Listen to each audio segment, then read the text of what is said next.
ಎಲ್ಲ ಕನ್ನಡದ ಸಾಹಿತ್ಯ ಅಭಿಮಾನಿಗಳಿಗೆ ಮಧ್ಯಾಹ್ನದ ಶುಭ ಕಾಮನೆಗಳನ್ನು ಅರ್ಪಿಸುತ್ತಾ ಎರಡನೇ ಗೋಷ್ಠಿ, ಈ ಗೋಷ್ಠಿಯ ಅಧ್ಯಕ್ಷತೆಯನ್ನು ವಹಿಸಿಕೊಳ್ತಿರ್ತಕ್ಕಂಥ ಪ್ರೊಫೆಸರ್ ಎಚ್.ಎಸ್. ಹರಿಶಂಕರ್ ಸರ್, ಹಿರಿಯ ವಿದ್ವಾಂಸರು, ಹರಿಹರ, ಮೈಸೂರಿನ ವಾಸಿಗಳು. ಇವರು ದಯಮಾಡಿ ವೇದಿಕೆಗೆ ಬಂದು ಅಧ್ಯಕ್ಷತೆಯನ್ನು ವಹಿಸಿಕೊಳ್ಬೇಕು ಅಂತೇಳಿ ವಿನಂತಿಸ್ಕೊಳ್ತೇನೆ. ಅದೇ ರೀತಿಯಾಗಿ ಈ ಗೋಷ್ಠಿಯಲ್ಲಿ ರೈತರ ಸಮಸ್ಯೆಗಳು ಹಾಗೂ ಪರಿಹಾರಗಳನ್ನು ಕುರಿತು ವಿಷಯ ಮಂಡನೆ ಮಾಡತಕ್ಕಂಥ ಶ್ರೀ ಎಚ್.ಆರ್. ಬಸವರಾಜಪ್ಪ, ರಾಜ್ಯಾಧ್ಯಕ್ಷರು, ಕರ್ನಾಟಕ ರಾಜ್ಯ ರೈತ ಸಂಘ, ಬೆಂಗಳೂರು ಸರ್, ದಯಮಾಡಿ ವೇದಿಕೆಗೆ ಬರಬೇಕು ಅಂತೇಳಿ ವಿನಂತಿಸ್ಕೊಳ್ತೇನೆ. ಅದೇ ರೀತಿಯಾಗಿ ಪ್ರೊಫೆಸರ್ ಬಿ. ಕೃಷ್ಣಪ್ಪ ಮತ್ತು ದಲಿತ ಚಳವಳಿಯನ್ನು ಕುರಿತು ವಿಷಯ ಮಂಡನೆ ಮಾಡ್ತಕ್ಕಂಥ ಡಾಕ್ಟರ್ ಎ.ಬಿ. ರಾಮಚಂದ್ರಪ್ಪ ಸರ್ ಅವರು, ಸಾಂಸ್ಕೃತಿಕ ಚಿಂತಕರು, ಹರಿಹರ ಹಾಗೂ ಕನ್ನಡ ಪುಸ್ತಕ ಪ್ರಾಧಿಕಾರದ ನೂತನ ನಿರ್ದೇಶಕರಾಗಿ ಆಯ್ಕೆ ಇರತಕ್ಕಂಥವ್ರು, ದಯಮಾಡಿ ಸರ್ ವೇದಿಕೆಗೆ ಬರಬೇಕು ಅಂತೇಳಿ ವಿನಂತಿಸ್ಕೊಳ್ತೇನೆ. ಈ ಒಂದು ಎರಡನೇ ಗೋಷ್ಠಿಯಲ್ಲಿ ಉಪಸ್ಥಿತರಿರ್ತಕ್ಕಂಥ ರಾಮಚಂದ್ರ ಕಲಾಲ್, ಹಿರಿಯ ವಕೀಲರು, ಎನ್. ರುದ್ರಮುನಿಯವರು, ಬಲ್ಲೂರು ರವಿಕುಮಾರ್ ಅವರು, ಎಚ್.ಎಸ್. ಮುರುಗೇಂದ್ರಪ್ಪ ಸರ್ ಅವರು, ಆಳೂರು ನಾಗರಾಜ್ ಮತ್ತು ಬಿ. ಪ್ರಭುಗೌಡ ಇವರು ಸಹ ವೇದಿಕೆಗೆ ಆಗಮಿಸಬೇಕು ಅಂತೇಳಿ ವಿನಂತಿಸ್ಕೊಳ್ತೇನೆ. ಅದೇ ರೀತಿಯಾಗಿ ಅಮರಾವತಿ ಮಾದೇವಪ್ಪ ಗೌಡರು ಸಹ ಈ ಒಂದು ಕಾರ್ಯಕ್ರಮದಲ್ಲಿ ಉಪಸ್ಥಿತರಿರಬೇಕು ಅಂತೇಳಿ ವಿನಂತಿಸ್ಕೊಳ್ತೇನೆ. ಹಾಗೆ ರೀತಿ ಮಂಜುನಾಥ್ ಪಟೇಲ್ ಕುಮಾರನಹಳ್ಳಿ ಹಾಗೂ ಬಿ. ವೀರಯ್ಯನವರು ಮಲೆಬೆನ್ನೂರು ಇವರು ಸಹ ವೇದಿಕೆಯಲ್ಲಿ ಬಂದು ಉಪಸ್ಥಿತರಿರಬೇಕು. ಶ್ರೀಯುತ ಜಿಗಳಿ ಆನಂದಪ್ಪನವರು ಸಹ ವೇದಿಕೆಗೆ ಆಗಮಿಸಬೇಕು ಅಂತೇಳಿ ವಿನಂತಿಸ್ಕೊಳ್ತಿದ್ದೇನೆ. ಎ.ಬಿ. ರಾಮಚಂದ್ರಪ್ಪ ಸರ್ ವೇದಿಕೆಗೆ ಬರಬೇಕು ಅಂತೇಳಿ ವಿನಂತಿಸ್ಕೊಳ್ತಿದ್ದೇನೆ. ನಮ್ಮ ಸಮ್ಮೇಳನದ ಸರ್ವಾಧ್ಯಕ್ಷರಾಗಿರ್ತಕ್ಕಂಥ ಸಿ. ವಿ. ಪಾಟೀಲ್ ಸರ್ ಅವರು ಬಂದು ಆಸೀನರಾಗಬೇಕು. ಈ ಒಂದು ಎರಡನೇ ಗೋಷ್ಠಿ ಇತಿಹಾಸ, ಕೃಷಿ ಮತ್ತು ದಲಿತ ಚಳವಳಿ, ಈ ಒಂದು ಗೋಷ್ಠಿಯ ಸ್ವಾಗತವನ್ನು ಮಾಡಲಿದ್ದಾರೆ ಸಹೋದರರಾಗಿರ್ತಕ್ಕಂಥ ಬಿ.ಎಂ. ಭೈರವೇಶ್ವರರವರು. ಸಿರಿಗಡಂ ಗೆಲ್ಗೆ ಸಿರಿಗಡಂ ಬಾಲ್ಗೆ. ಕಾರ್ಯಕ್ರಮ ಸ್ವಲ್ಪ ತಡವಾಯಿತು. ಕನ್ನಡದ ಬಗ್ಗೆ ಮಾತಾಡ್ತಾ ಇರಬೇಕಾದ್ರೆ ಎಲ್ಲ ಕನ್ನಡ ಮನಸ್ಸುಗಳು ಹಾತೊರಿತವೆ, ಕನ್ನಡದ ಬಗ್ಗೆ ಇನ್ನಷ್ಟು ಕೇಳಬೇಕು ಅಂತ. ಅದೇ ರೀತಿಯಲ್ಲಿ ನಮ್ಮ ತುಂಬ ಅತ್ಯುತ್ತಮವಾದ ಅತಿಥಿಗಳು ಬಂದಿದ್ದರು, ಅವರು ಸಹ ಕಾರ್ಯಕ್ರಮ ಸ್ವಲ್ಪ ತಡ ಆಯಿತು. ಇದಕ್ಕೆ ಇರಲಿ. ಈಗ ಮುಂದಿನ ಎರಡನೇ ಗೋಷ್ಠಿ ಇತಿಹಾಸ, ಕೃಷಿ, ದಲಿತ ಚಳವಳಿ. ನಮ್ಮ ಹರಿಹರ ನಾಡು ಇರೋದೇ ಈ ಚಳವಳಿ, ಕನ್ನಡ, ಆಮೇಲೆ ಇದು ಮೈಸೂರು ರಾಜ್ಯದ ಗಡಿನಾಡಾದ್ರೂ ಇಲ್ಲಿಂದ ಎಲ್ಲ ಚಳವಳಿಗಳು ಹುಟ್ಟಲಿಕ್ಕೆ ಒಂದು ಸ್ಫೂರ್ತಿದಾಯಕವಾಗಿದೆ. ಈ ಕಾರ್ಯಕ್ರಮಕ್ಕೆ ನಾನು ಅಧ್ಯಕ್ಷತೆಯನ್ನು ವಹಿಸಿರುವ ಎಚ್.ಎಸ್. ಹರಿಶಂಕರ್, ಹಿರಿಯ ವಿದ್ವಾಂಸಕರು, ಹರಿಹರ, ಮೈಸೂರು ವಾಸಿಗಳಾಗಿದ್ದಾರೆ. ಇವರು ಹರಿಹರದ ವಿಶೇಷತೆ ಬಗ್ಗೆ, ಇಲ್ಲಿ ಏನು ವಿಶೇಷತೆ ಅದರ ಬಗ್ಗೆ ಮಾತಾಡಲಿದ್ದಾರೆ. ಅವ್ರಿಗೂ ಈ ಕಾರ್ಯಕ್ರಮಕ್ಕೆ ಕನ್ನಡ ಜಿಲ್ಲಾ ಸಾಹಿತ್ಯ ಪರಿಷತ್ ಹಾಗೂ ಎಲ್ಲರ ಪರವಾಗಿ ಕಾರ್ಯಕ್ರಮಕ್ಕೆ ಸ್ವಾಗತಿಸುತ್ತೇನೆ. ಮತ್ತೋರ್ವ ಅತಿಥಿಗಳಾದ ಎಚ್.ಆರ್. ಬಸವರಾಜಪ್ಪ,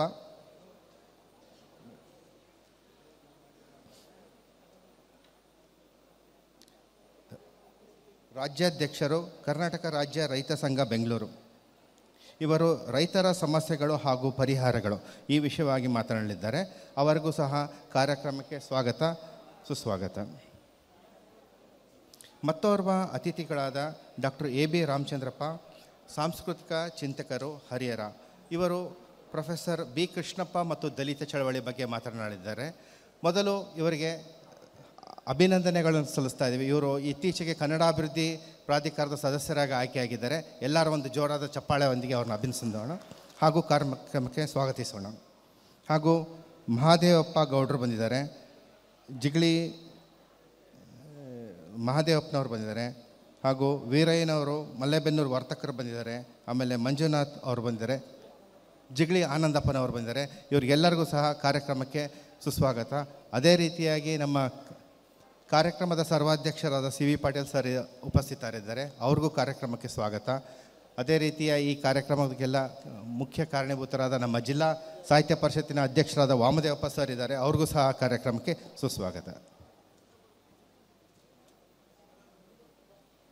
ಗೋಷ್ಠಿ ಎರಡರ ಎಲ್ಲ ಸಭೆಯಲ್ಲಿ ಆಸೀನರಿರ್ತಕ್ಕಂಥ ಗಣ್ಯಮಾನ್ಯರನ್ನು ಸ್ವಾಗತಿಸಿರ್ತಕ್ಕಂಥ ಭೈರವೇಶ್ವರವರಿಗೆ ಧನ್ಯವಾದಗಳು.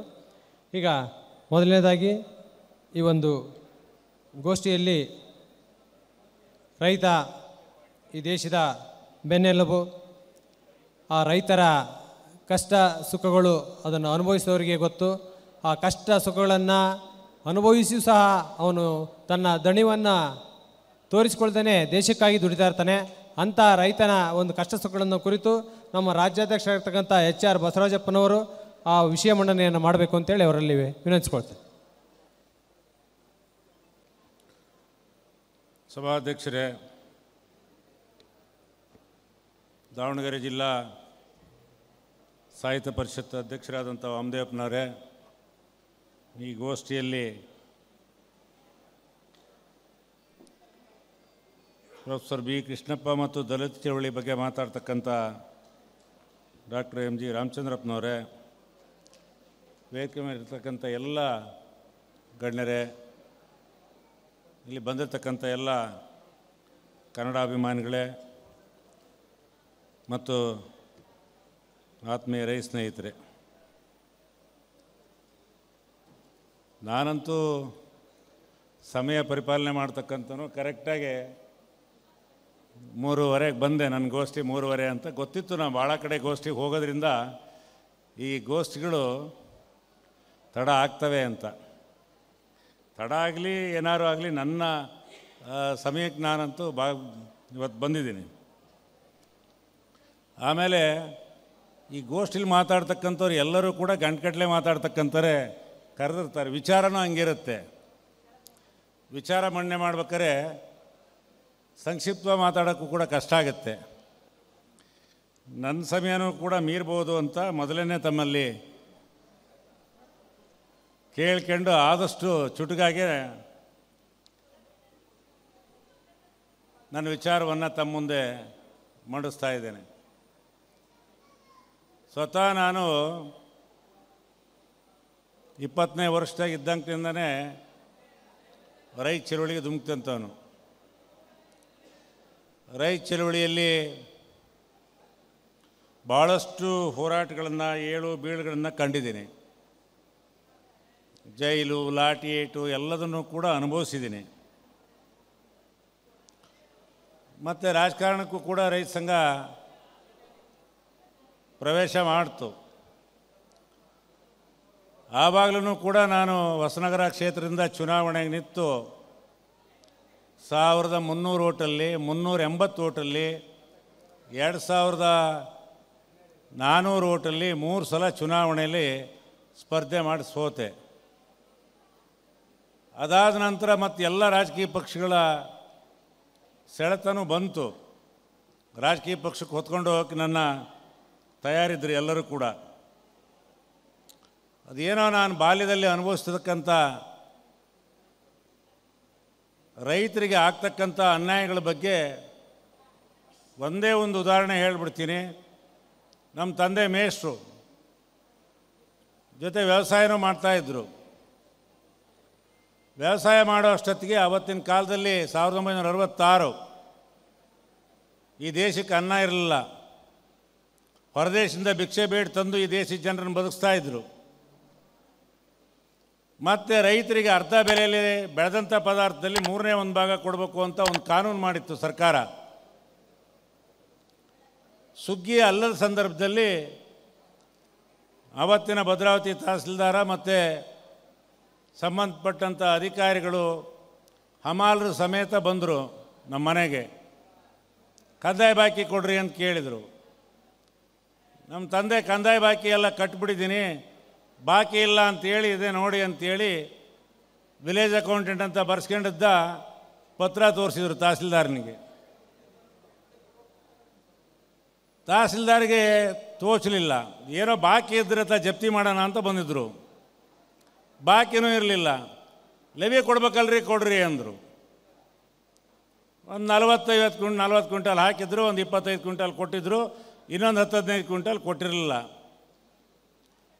ನಮ್ಮ ದೊಡ್ಡ ಸಂಸಾರ, ಅವಿಭಕ್ತ ಕುಟುಂಬ. ಒಂದು 3-4 ಜೋಡಿ ಎತ್ತಿನ ಬೇಸಾಯ, 3-4 ಜನ ಮನೆ ಕೆಲಸದವರು, ಸುಮಾರು ದನ ಕರುಗಳು. ಅವರೆಲ್ಲರಿಗೂ ಕೂಡ ನಾವು ಯಾವತ್ತಿನ ಕಾಲದಲ್ಲಿ ಇವತ್ತೇನೋ ಎಲ್ಲ ಕೊಳ್ಳಕ್ಕೆ ಶುರು ಮಾಡಿದ್ದಾರೆ ರೈತರು ಕೂಡ. ದವಸ್ಥಾನಗಳನ್ನು ಅಕ್ಕಿ ಎಲ್ಲ ಹಿಡಿದು ಮೊದಲು ಆವಾಗೆಲ್ಲ ನಮ್ಮ ಊಟ, ನಮ್ಮ ಬೇಕಾದಂಥ ಎಲ್ಲ ಆಹಾರ ಧಾನ್ಯಗಳನ್ನು ಕೂಡ ನಾವೇ ಬೆಳೆದು ಊಟ ಮಾಡ್ತಿದ್ವಿ.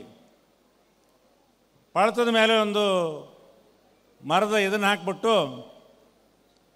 ಪಳತ ಮಾಡಿ ಹಲಗೆಯಿಂದನ ಊಟಕ್ಕೆ ಅಂತ ಇಟ್ಕೊಂಡಿದ್ದೀವಿ ಒಂದಿಷ್ಟು ಭತ್ತನ. ನಾವು ಬೇರೆ ಟೈಮ್ನಾಗ ಖರೀದಿ ಮಾಡೋಕ್ಕಾಗಲ್ಲ, ನಾವು ಖರೀದಿ ಮಾಡಿ ಎಂದು ಊಟ ಮಾಡಲ್ಲ, ನೀವು ಸುಗ್ಗಿಯಾಗಿ ಬಂದರೂ ಕೊಡ್ತಾಯಿದ್ವಿ, ಮುಂದಿನ ಸುಗ್ಗಿ ಕೊಡ್ತೀನಿ ಬೇಕಾರೆ, ಈಗ ಬೇಡ ಅಂತ ಭಾಳ ಕೇಳ್ಕೊಂಡ್ರು. ತಹಸೀಲ್ದಾರ್ ಏನೋ ನೋಡ್ತೀರಿ ಅಂತೇಳಿ ಹಮಾಲ್ರಿಗೆ ಹೇಳಿದರು. ಹಮಾಲ್ರು ಬಂದರು ಪಳ್ತ ಹತ್ತಿ ಭತ್ತ ತುಂಬಕ್ಕೆ. ನಮ್ಮ ತಂದೆಯವ್ರು ಹಿಂಗೆ ಕೈ ಅಡ್ಡ ಹಾಕಿದರು, ಪಳ್ತ ಎದುರುಗಡೆ ನಿತ್ತರಿಗೆ ರಟ್ಟೆ ವ್ಯಾಚಕ್ಕೆ ಬಿಸಾಕಿ ನಮ್ಮ ತಂದೆಯವ್ರು ಅಲ್ಲೋಗಿ ಬಿದ್ದರು. ಹಿಂದಿನ ಕಾಲದಾಗ ಮೇಸ್ಟ್ರಿಗೆ ಅಂದರೆ ಹಳ್ಳಿ ಒಳಗಡೆ ಎಷ್ಟು ಗೌರವ ಇರ್ತಿತ್ತು ಅಂತಕ್ಕಂಥದ್ದನ್ನು ನಾವು ಯೋಚನೆ ಮಾಡಿರಿ. ನಮ್ಮ ತಂದೆಯವ್ರು ಹೋಗ್ತಾರೆ ಅಂದರೆ ಬಾಗಿಲುಕಟ್ಟೆ ಮೇಲೆ ನಿಂತ್ಕೊಂಡಿದ್ರೆ ಗಂಡಸರು ಹೆಣ್ಮಕ್ಳು ಆದಿಯಾಗೂ ನಿಂತ್ಕೊಂಡು ಗೌರವ ಕೊಡ್ತಾಯಿದ್ರು. ಅಷ್ಟು ಗೌರವ ಇರ್ತಕ್ಕಂಥ ವ್ಯಕ್ತಿನ ಒಬ್ಬ ಹಮಾಲಿ ರಟ್ಟೆ ಹಿಡಿದು ಬಿಸಾಕ್ತೆ. ನಾವೇನು ಯಾರಿಗೇನು ಬಾಕಿ ಕೊಡ್ಬೇಕಾದಿರಲಿಲ್ಲ. ಹಾಗಾಗಿ ನಾನು ಒಳಗಡೆ ನಿಂತ್ಕೊಂಡು ನೋಡ್ತಾ ಇದ್ದೆ. ಹುಡುಗ ನಾನು, 16 ವರ್ಷ, ರಕ್ತ ಕುದೀತಾ ಇತ್ತು, ಅಸಹಾಯಕ. ಕೊನೆಗೆ ಒಂದು ರೈತ ಸಂಘ ಪ್ರಾರಂಭ ಆಯಿತು.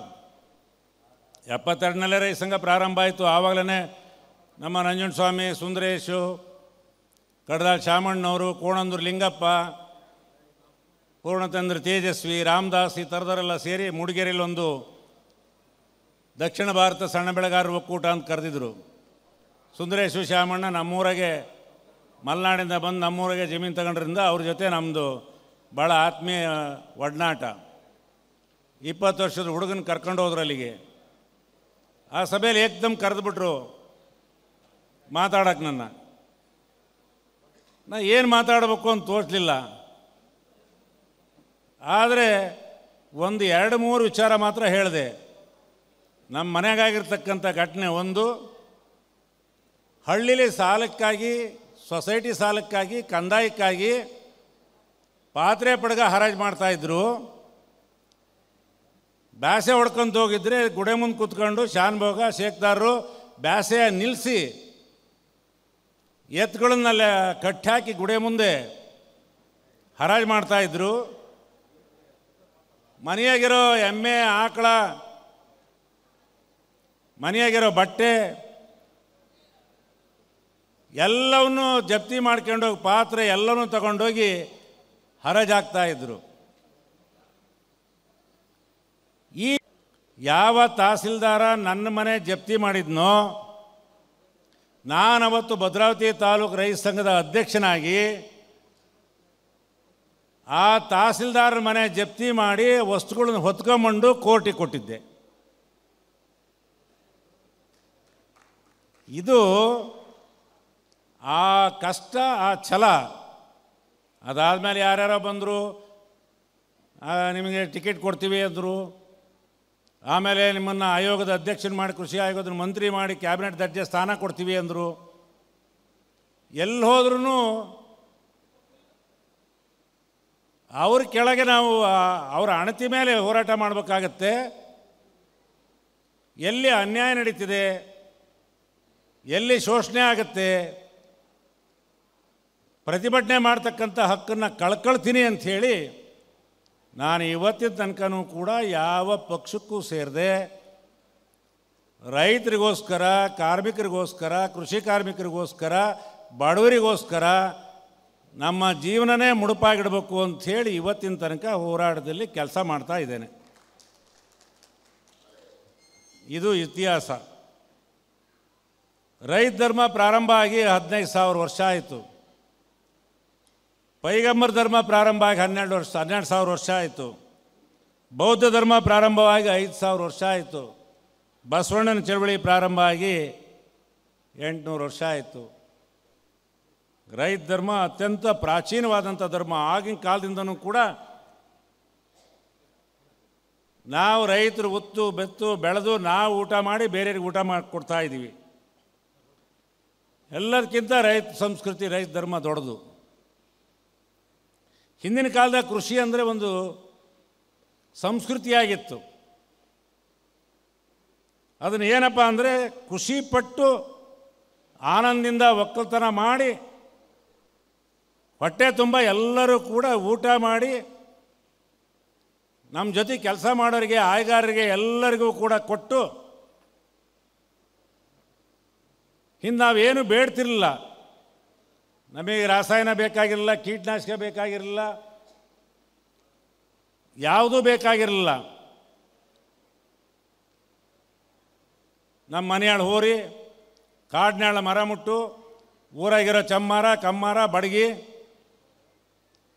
ಅವ್ರು ಕೊಟ್ಟಂಥ ವಸ್ತುಗಳನ್ನು ತಗೊಂಡು ಒಕ್ಕಲ್ತನ ಮಾಡಿ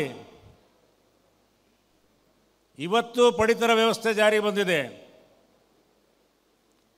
ರೈತನ ಕೃಷಿ ಪ್ರಾರಂಭ ಆದ್ನಿಂದನೂ ಕೂಡ ಪಡಿತರ ಜಾರಿ ಇತ್ತು. ಆವಾಗಲೇ ನಾವು ಹಣದ ರೂಪದ ಸ್ವಲ್ಪ, ದವಸ ಧಾನ್ಯ ರೂಪದ ಸ್ವಲ್ಪ ನಮ್ಮ ಕೆಲಸಗಾರರಿಗೆ ಕೊಡ್ತಾ ಇದ್ವಿ ಮೊದಲಿಂದನೂ ಕೂಡ. ಕೊನೆ ಕಣ ಮಾಡ್ತಾ ಇದ್ವಿ. ನಾನು ಮಾಡಿದ್ದೀನಿ ಕೊನೆ ಕಣ. ಸ್ವತಃ ನಾನು ಬ್ಯಾಸೆ ಹೊಡೆದಿದ್ದೀನಿ, ಕೂರ್ಗೆ ಹೊಡೆದಿದ್ದೀನಿ, ಬಣವೆ ಹಾಕಿದ್ದೀನಿ, ಒಕ್ಕಲು ಮಾಡಿದ್ದೀನಿ. ಈ ರೋಣ್ಗಲ್ಲಿ ಹೂಟಿ ಹಾಕಕ್ಕೆ ನಮ್ಮ ಕೆಲಸದವ್ರಿಗೆ ಬರ್ತಿರಲಿಲ್ಲ, ನಾನು ಹಾಕ್ಕೊಡ್ತಿದ್ದೆ. ಇವತ್ತು ಹೂಟಿ ಹಾಕ್ತೀನಿ ನಾನು. ಕೊನೆ ಕಡದಾಗೆ ಎಲ್ಲ ಆಯ್ಗಾರರಿಗೂ ಕೊಟ್ಟು ದಾನ ಧರ್ಮ ಅಂಥೇಳಿ ಇವತ್ತು ಬಸವರಾಜಪ್ಪನವ್ರ ಮನೆ ಮೇಷ್ಟ್ರ ಮನೆ ಅಂತಲೇ ಹೆಸರಿತ್ತು ನಮ್ಮ ಮನೆಗೆ. ಕೊನೆ ಕಣ ಅಂಥೇಳಿ ಎಷ್ಟು ಜನ ಬರ್ತಾರೋ ಅಷ್ಟು ಜನಕ್ಕೂ ಮರ ತಗೊಂಡು ತುಂಬಿ ಜನ ಖಾಲಿಯಾಗೋ ತನಕ ಕೊಟ್ಟು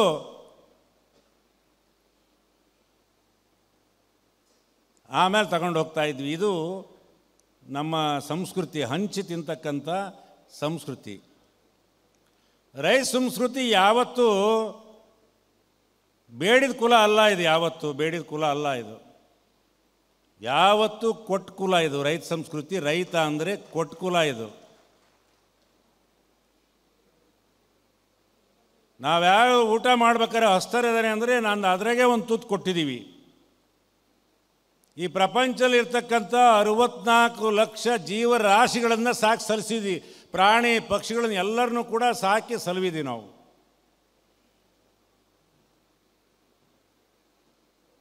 ಇವತ್ತು ಕೂಡ ಈ ದೇಶಕ್ಕೆ ಅಮೇರಿಕಾದಿಂದ ಹುಳಿತು ಗೋಧಿ, ರಷ್ಯಾದಿಂದ ಹುಳಿತು ಜೋಳ ತಂದು ಈ ದೇಶದ ಜನರನ್ನು ಬದುಕಿಸ್ತಾ ಇದ್ರು.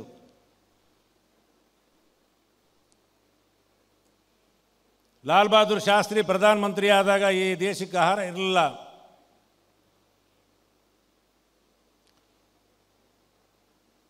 ಹೊರದೇಶಕ್ಕೆ ಹೋದಾಗ ತಾಷ್ಕೆಂಟ್ ಯುದ್ಧದ ಬಗ್ಗೆ ನಿಮ್ಮ ಅಭಿಪ್ರಾಯ ಏನು ಅಂತ ಕೇಳ್ತಾರೆ ಪತ್ರಕರ್ತರು. ಸಿಟ್ಟಿನ ದಾಳಿ ಅಂತ ಹೇಳ್ತಾರೆ. ಅಷ್ಟಕ್ಕೆ ಅಮೇರಿಕ ಸಾಫ್ಟ್ ನೀತಿ ಅಂತ ಹೇಳಿಬಿಟ್ಟು ನಮ್ಮ ದೇಶಕ್ಕೆ ಕಳಿಸ್ತಕ್ಕಂಥ ಆಹಾರ ನಿಲ್ಲಿಸ್ತು. ನಮ್ಮ ದೇಶದ ಜನ ಇಲಿವಿಲಿ ಒದ್ದಾಡಕತ್ತಿದ್ರು ಊಟ ಇಲ್ಲದೆ. ಆವಾಗ ಲಾಲ್ ಬಹದ್ದೂರ್ ಶಾಸ್ತ್ರಿಯವರು ಸೋಮವಾರ ಒಂದು ಹೊತ್ತು ಉಪವಾಸ ಮಾಡಿರಿ ಅಂತ ಹೇಳಿದರು. ರಾತ್ರಿ ಹೊತ್ತು ಉಪವಾಸ ಮಾಡಿರಿ ಅಂತ. ಯಾಕೆ ಅಂದರೆ ಅನ್ನ ಇರಲಿಲ್ಲ. ಅದಕ್ಕೆ ಜೈ ಜವಾನ್ ಜೈ ಕಿಸಾನ್ ಅಂತ ಘೋಷಣೆ ಮಡಗಿದ್ರು ಅವತ್ತು. ಯಾವತ್ತು ಲಾಲ್ ಬಹದ್ದೂರ್ ಶಾಸ್ತ್ರಿಯವರು. ದೇಶಕ್ಕೆ ಅನ್ನ ಕೊಟ್ಟಂಥ ರೈತ ಈ ದೇಶದ ಮಾಲೀಕ. ದೇಶವನ್ನು ಬದುಕಿಸಿದಂಥ ರೈತ ಈ ದೇಶದ ಮಾಲೀಕ. ಕೊರೆಯೋ ಚಳಿಯಲ್ಲೂ ಕೂಡ ಏನು ಇವತ್ತು ಸೈನ್ಯದಲ್ಲಿ ಇವತ್ತು ನಮ್ಮ ಗಡಿ ಕಾಯ್ತಾ ಇದ್ದಾನೆ ಯೋಧ, ಅವನ ಶ್ರಮದಿಂದ, ರೈತನ ಶ್ರಮದಿಂದ ನಾವು ಇವತ್ತು ಆರಾಮಾಗಿ ಜೀವನ ಮಾಡ್ತಾ ಇದ್ದೇವೆ. ಹಾಗಾಗಿ ಇಡೀ ದೇಶ ಈ ರೈತನಿಗೆ ಮತ್ತು ಯೋಧನಿಗೆ ಯಾವತ್ತೂ ಕೂಡ ಗೌರವ ಸಲ್ಲಿಸ್ತಕ್ಕಂಥದ್ದನ್ನು ಈ ದೇಶ ಕಾಪಾಡ್ಕೊಂಬರ್ಬೇಕು ಅಂತಕ್ಕಂಥದ್ದನ್ನು ಈ ಸಂದರ್ಭದಲ್ಲಿ ಒತ್ತಿ ಹೇಳ್ತೇನೆ. ಇವತ್ತು 4 ಕೋಟಿ ಜನ ಕೃಷಿ ಅವಲಂಬಿತರು, ಹಾಲು ಉತ್ಪಾದಕರಿದ್ದಾರೆ.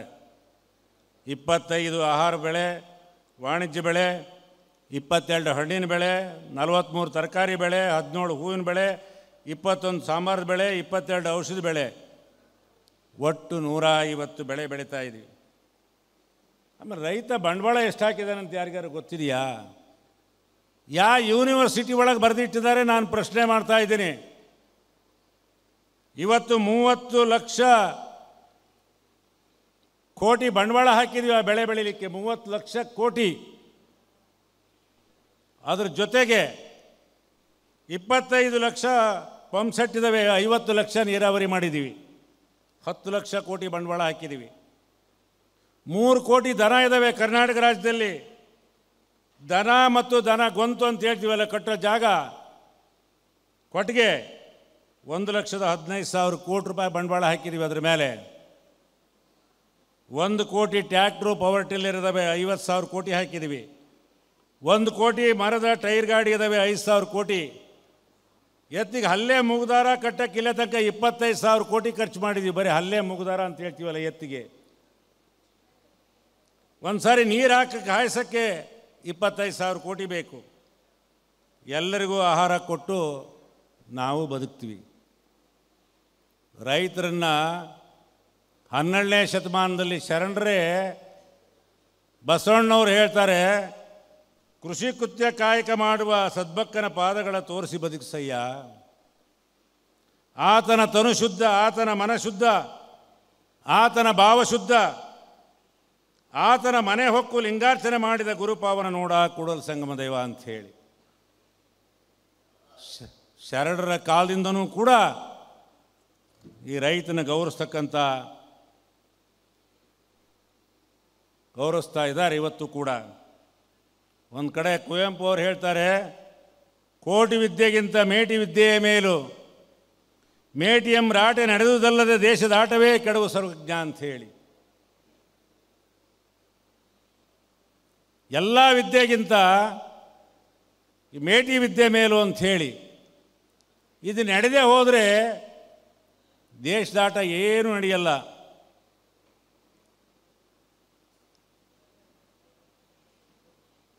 ಸಾವಿರದ 1950ರಲ್ಲಿ 36 ಕೋಟಿ ಜನಸಂಖ್ಯೆ ಇತ್ತು. 51 ಲಕ್ಷ ಟನ್ ಆಹಾರ ಉತ್ಪತ್ತಿ ಮಾಡ್ತಾ ಇದ್ವಿ.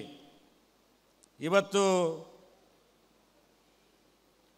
140 ಕೋಟಿ ಜನ ಇದ್ದಾರೆ.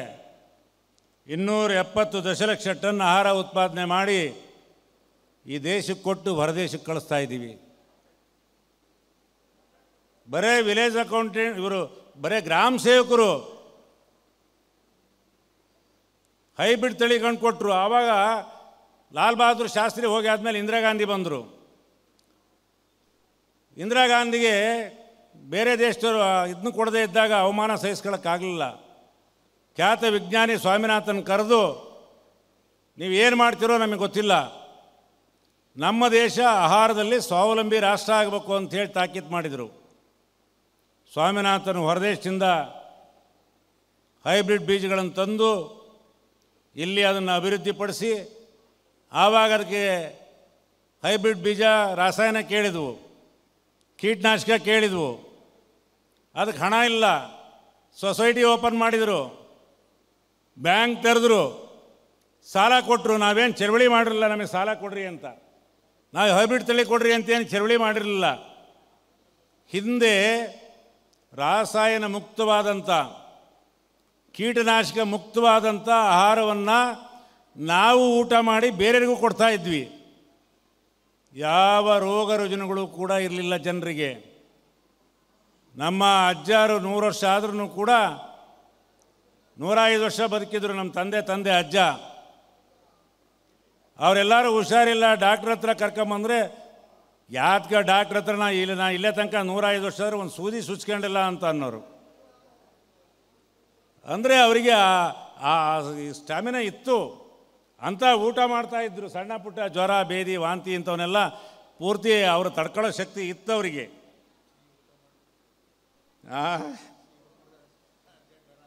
ಈಗೇನಿಲ್ಲ, ಈ ರೀತಿ ಊಟ ಮಾಡಿ ಆಹಾರ ಪದಾರ್ಥಗಳನ್ನ, ತರಕಾರಿ ತಗೊಳ್ರಿ ಪೂರ್ತಿ ಔಷಧಿ ಮುಳುಗೋಗಿರುತ್ತೆ. ಇವತ್ತು ಭತ್ತ ತಗೊಳ್ರಿ, ಇವತ್ತು ಇಲ್ಲಿ ಒಂದು ಸ್ವಲ್ಪ ಕಮ್ಮಿ, ಎಲ್ಲಿ ನಮ್ಮಲ್ಲಿ ಇದನ್ನು ರಾಸಾಯನಿಕ ಹಾಕೋದು, ಕೀಟನಾಶಕ ಹಾಕೋದು. ಆ ಸಿಂಧನೂರು ರಾಯಚೂರು ಜಿಲ್ಲೆಗೆ ಹೋಗ್ಬಿಟ್ರೆ ಆ ಅಕ್ಕಿ ಊಟ ಮಾಡಿಬಿಟ್ರೆ ಅವನಿಗೆ ಏನಿರುತ್ತೆ ಅದರಲ್ಲಿ ಪೂರ್ತಿ ವೈಟ್. ನಮ್ಮ ತಂದೆಯರು ಮಿಲ್ಲಿಗೆ ಹೋಗಿ ನಾವೇನಾದ್ರು ಎತ್ತಿನ ಗಾಡಿ ಕಟ್ಕೊಂಡು ಮಿಲ್ಲಿಗೆ ಹೋಗಿ ಅಲ್ಲಿಂಗೆ ಮಾಡ್ಕೊಂಬರ್ತಾಯಿದ್ವಿ. ಬಂದ ತಕ್ಷಣ ಅಕ್ಕಿ ಒಂಚೂರು ವೈಟ್ ಅದಾವೆ ಅಂದರೆ ಏಯ್ ಯಾಕೆ ಅಷ್ಟು ಪಾಲಿಷ್ ಮಾಡಿಸ್ತೆ, ಎಲ್ಲ ಅದ್ರ ಮೇಲಿರೋ ಅಂಶ ಎಲ್ಲ ಹೊರಟೋಗುತ್ತೆ, ಇದ್ಯಾತಿ ತಿನ್ಬೇಕಿದು ಅಂಥೇಳಿ ಬೈಯೋರು ನಮಗೆ. ಅಂದರೆ ಪಾಲಿಷ್ ಮಾಡಿದ ಅಕ್ಕಿ ಊಟ ಮಾಡಬಾರ್ದು, ಪಾಲಿಷ್ ಮಾಡದೇ ಹೋದರೆ ಅದರಲ್ಲಿ ಪೌಷ್ಟಿಕಾಂಶ ಇರುತ್ತೆ ಅಂಥೇಳಿ. ಈಗ ಮೆರಿ ಮಿನಿಸ್ತಾ ಇರ್ಬೇಕು ಈಗ ಅಕ್ಕಿ ಜನರಿಗೆ. ಅಂಥ ಅಕ್ಕಿನೇ ಊಟ ಮಾಡ್ತಾರೆ, ಸತ್ವ ಹೆಂಗೆ ಬರುತ್ತೆ ಮತ್ತೆ? ಹಂಗಾಗಿ ನೋಡಿ, ಅವತ್ತು ಮೊನ್ನೆ ಕೋವಿಡ್ ಬಂತು. ಆ ಕೋವಿಡ್ ಸಂದರ್ಭದಲ್ಲಿ ಎಲ್ಲ ಕಚೇರಿ ಬಂದಾದವು, ಕೈಗಾರಿಕೆ ಬಂದಾದವು, ಸರ್ಕಾರಿ ಕಚೇರಿ ಬಂದಾದವು. ರೈತನ ಕಚೇರಿ ಏನಾದ್ರು ಬಂದಾಗಿದ್ದರೆ, ಒಕ್ಕಲ್ತನ ಏನಾದ್ರು ಬಂದಾಗಿದ್ದರೆ ಅನ್ನ ಇಲ್ಲದೆ ಬೀದಿಲಿ ಸಾಯ್ಬೇಕಾಗಿತ್ತು ರೈತರು. ನೋಡಿ, ಯಾರಿಗೂ ಅವಕಾಶ ಮಾಡಿಕೊಡಲ್ಲ. ಆಸ್ಪತ್ರೆ ಸೇರೋದು ಒಂದು ಬಿಟ್ಟರೆ ಎಲ್ಲೂ ಜನ ಸೇರೋಕ್ಕೆ ಅವಕಾಶ ಮಾಡಿಕೊಡಲ್ಲ. ಆದರೆ ರೇಷನ್ ತಗೊಳ್ಳೋಕ್ಕೆ, ತರಕಾರಿ ತಗೊಳ್ಳೋಕ್ಕೆ ಮೈದಾನದಾಗ ಅವಕಾಶ ಮಾಡಿ ಬೆಳಗ್ಗೆ ಎದ್ದ ತಕ್ಷಣ ಕ್ಯೂ ಅವಕಾಶ ಮಾಡಿಕೊಟ್ರು. ಇದ್ರ ಮೇಲೆ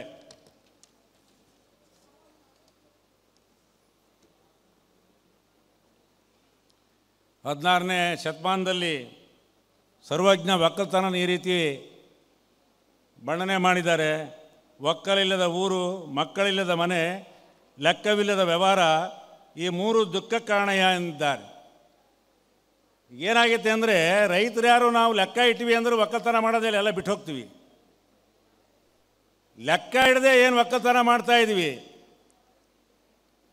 ಲಾಭ ಆತೋ ನಷ್ಟ ಆತೋ ಸಾಲ ಆಯ್ತು ಅಂತ ಅಂದರೆ ಲಾಸ್ ಆಯ್ತು ಅಂದರೆ ಎಲ್ಲರೂ ಸಾಲದಾಗೆ ಇದ್ದೀವಿ ಅಂದರೆ ಎಲ್ಲರೂ ಲಾಸ್ನಾಗೆ ಇದ್ದೀವಿ ಇವತ್ತು ಒಕ್ಕಲ್ತನದಾಗೆ. ಇವತ್ತೇನೋ ಅಡಿಕೆ ಬೆಳೆಯೋರು ಮಾತ್ರ ಒಂಚೂರು ಹಾಗೂ ಹೀಗೂ ಏನೋ ಉಸಿರಾಡ್ತಾ ಇದ್ದಾರೆ. ಭತ್ತ, ರಾಗಿ, ಜೋಳ ಯಾಕೆ ಲಾಸ್ನಾಗೆ ಇದ್ದೀವಿ ಅಂತ ಅಂದರೆ, ನಾವಿವತ್ತು ಡೆಲ್ಲಿ ಒಳಗಡೆ ಹೋರಾಟ ಮಾಡ್ತಾ ಇದ್ದಾರೆ, MSP ಜಾರಿ ಮಾಡಿ ಅಂತ. MSP ಅಂದರೆ ಸ್ವಾಮಿನಾಥನ್ ಒಂದು ರಿಪೋರ್ಟ್ ಕೊಟ್ಟಿದ್ದರು, ಉತ್ಪಾದನಾ ವೆಚ್ಚ, ಅದಕ್ಕೆ ಅರ್ಧದಷ್ಟು ಬೆಲೆ ಸೇರಿಸಿ, ಲಾಭಾಂಶ ಸೇರಿಸಿ ಬೆಲೆ ಕೊಡಬೇಕು ಅಂಥೇಳಿ. ಅದಕ್ಕೆ ಚಳುವಳಿ ಮಾಡ್ತಾ ಇರೋದು. ಆ ಚಳುವಳಿ ಮಾಡೋರ್ಗೂ ಇವರು ರೈತರ ಅಂತಾರೆ, ಬಾಡಿಗೆ ರೈತರು ಅಂತಾರೆ. ಯಾವನಪ್ಪ ರೈತರಲ್ಲದೆ ಇದ್ದನ್ನು ಬಂದು ಲಾಠಿ ಹೇಟ್ ತಿಂತಾನೆ, ಪ್ರಾಣ ಕೊಡ್ತಾನೆ, ವರ್ಷಾನುಗಟ್ಟಲೆ ಇರ್ತಾನೆ ಅಲ್ಲಿ? ರೈತರೇ ಹೋದ ವರ್ಷ 1 ವರ್ಷ 4 ತಿಂಗಳು ಚಳುವಳಿ ಮಾಡಿದ್ವಿ. ಈಗ ಮತ್ತೀಗ ಒಂದೂವರೆ ತಿಂಗಳಿಂದ ಚಳುವಳಿ ಆಗ್ತಾ ಇದೆ. ಇದಕ್ಕೆಲ್ಲ ಭಾಳ ಕಾರಣ ಇದಾವೆ, ನಾನು ಹೇಳಕ್ಕೆ ಹೋಗಲ್ಲ. ಯಾಕೆ ಅಂತ ಅಂದರೆ, ಕೃಷಿ ನೀತಿಯೊಳಗೆ ಸಾಲದ ನೀತಿ ಬದಲಾವಣೆ ಇದೆ. ಕೈಗಾರಿಕೆಯವರಿಗೆ ಬರೀ ಲಕ್ಷ್ಮೀ ಮಿತ್ರ ಪಂಜಾಬ್ ಸರ್ಕಾರ 0.1% ಬಡ್ಡಿ ಕೊಡುತ್ತೆ. ಟಾಟಾ ಕಂಪ್ನಿ 1%ನಲ್ಲಿ ಬಡ್ಡಿ ಕೊಡ್ತಾರೆ. ನಮ್ಮ ಕಾರ್ಮಿಕರಿಗೆ, ರೈತರಿಗೆ 12ರಿಂದ 36% ಬಡ್ಡಿ. ಹೇಗಿದೆ ನೋಡಿ.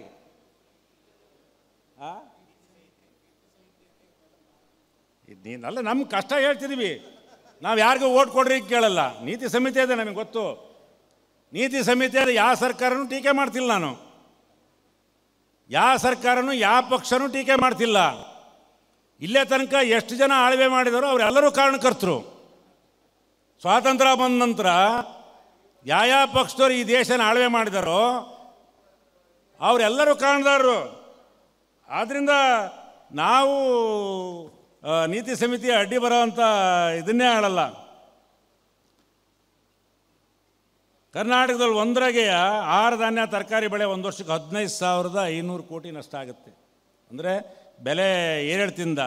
ಯಾಕಪ್ಪ ಅಂದರೆ ಬೆಲೆ ಏರಿಳಿತದ ಮೋಸ, ಹವಾಮಾನ ವೈಪರೀತ್ಯ, ನಿಶ್ಚಿತ ಫಸಲು ಬಾರದೇ ಇರೋದು, ಕಳಪೆ ಬೀಜ, ಗೊಬ್ಬರ, ಕೀಟನಾಶಕ, ನೈಸರ್ಗಿಕ ವಿಕೋಪ, ಇವೆಲ್ಲ ಕಡೆಯಿಂದನೂ ಕೂಡ ಇವತ್ತು ನಾವು ಬೆಳೆದಂಥ ಬೆಳೆ ನಷ್ಟ ಆಗ್ತಾ ಇದೆ.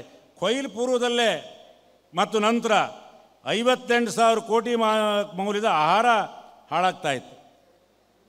ಯಾಕೆಂದರೆ ಸರಿಯಾದ ಗೋಡೌನ್ ಇಲ್ಲದೆ ಇಲಿ ಹೆಗ್ಗಣಗಳು ತಿಂದು. ನಮಗೆ ವಾಸಕ್ಕೆ ಮನೆ ಇಲ್ಲ, ಅವನ್ನ ರಕ್ಷಣೆ ಮಾಡೋಕ್ಕೆ ಎಲ್ಲಿಂದ ಗೋಡೌನ್ ಕಟ್ಕೊಳ್ತೀವಿ? ಎಲ್ಲ ಕಣದಾಗೆ ಮಾರ್ತೀವಿ, ಅದರ ತಂದಕ್ಕೆ ಅಂದರೆ ಅವು ಮತ್ತು ಯಾವುದಾದ್ರು ಒಂದು ಇದ್ರಾಗ ಹಾಕ್ತೀವಿ.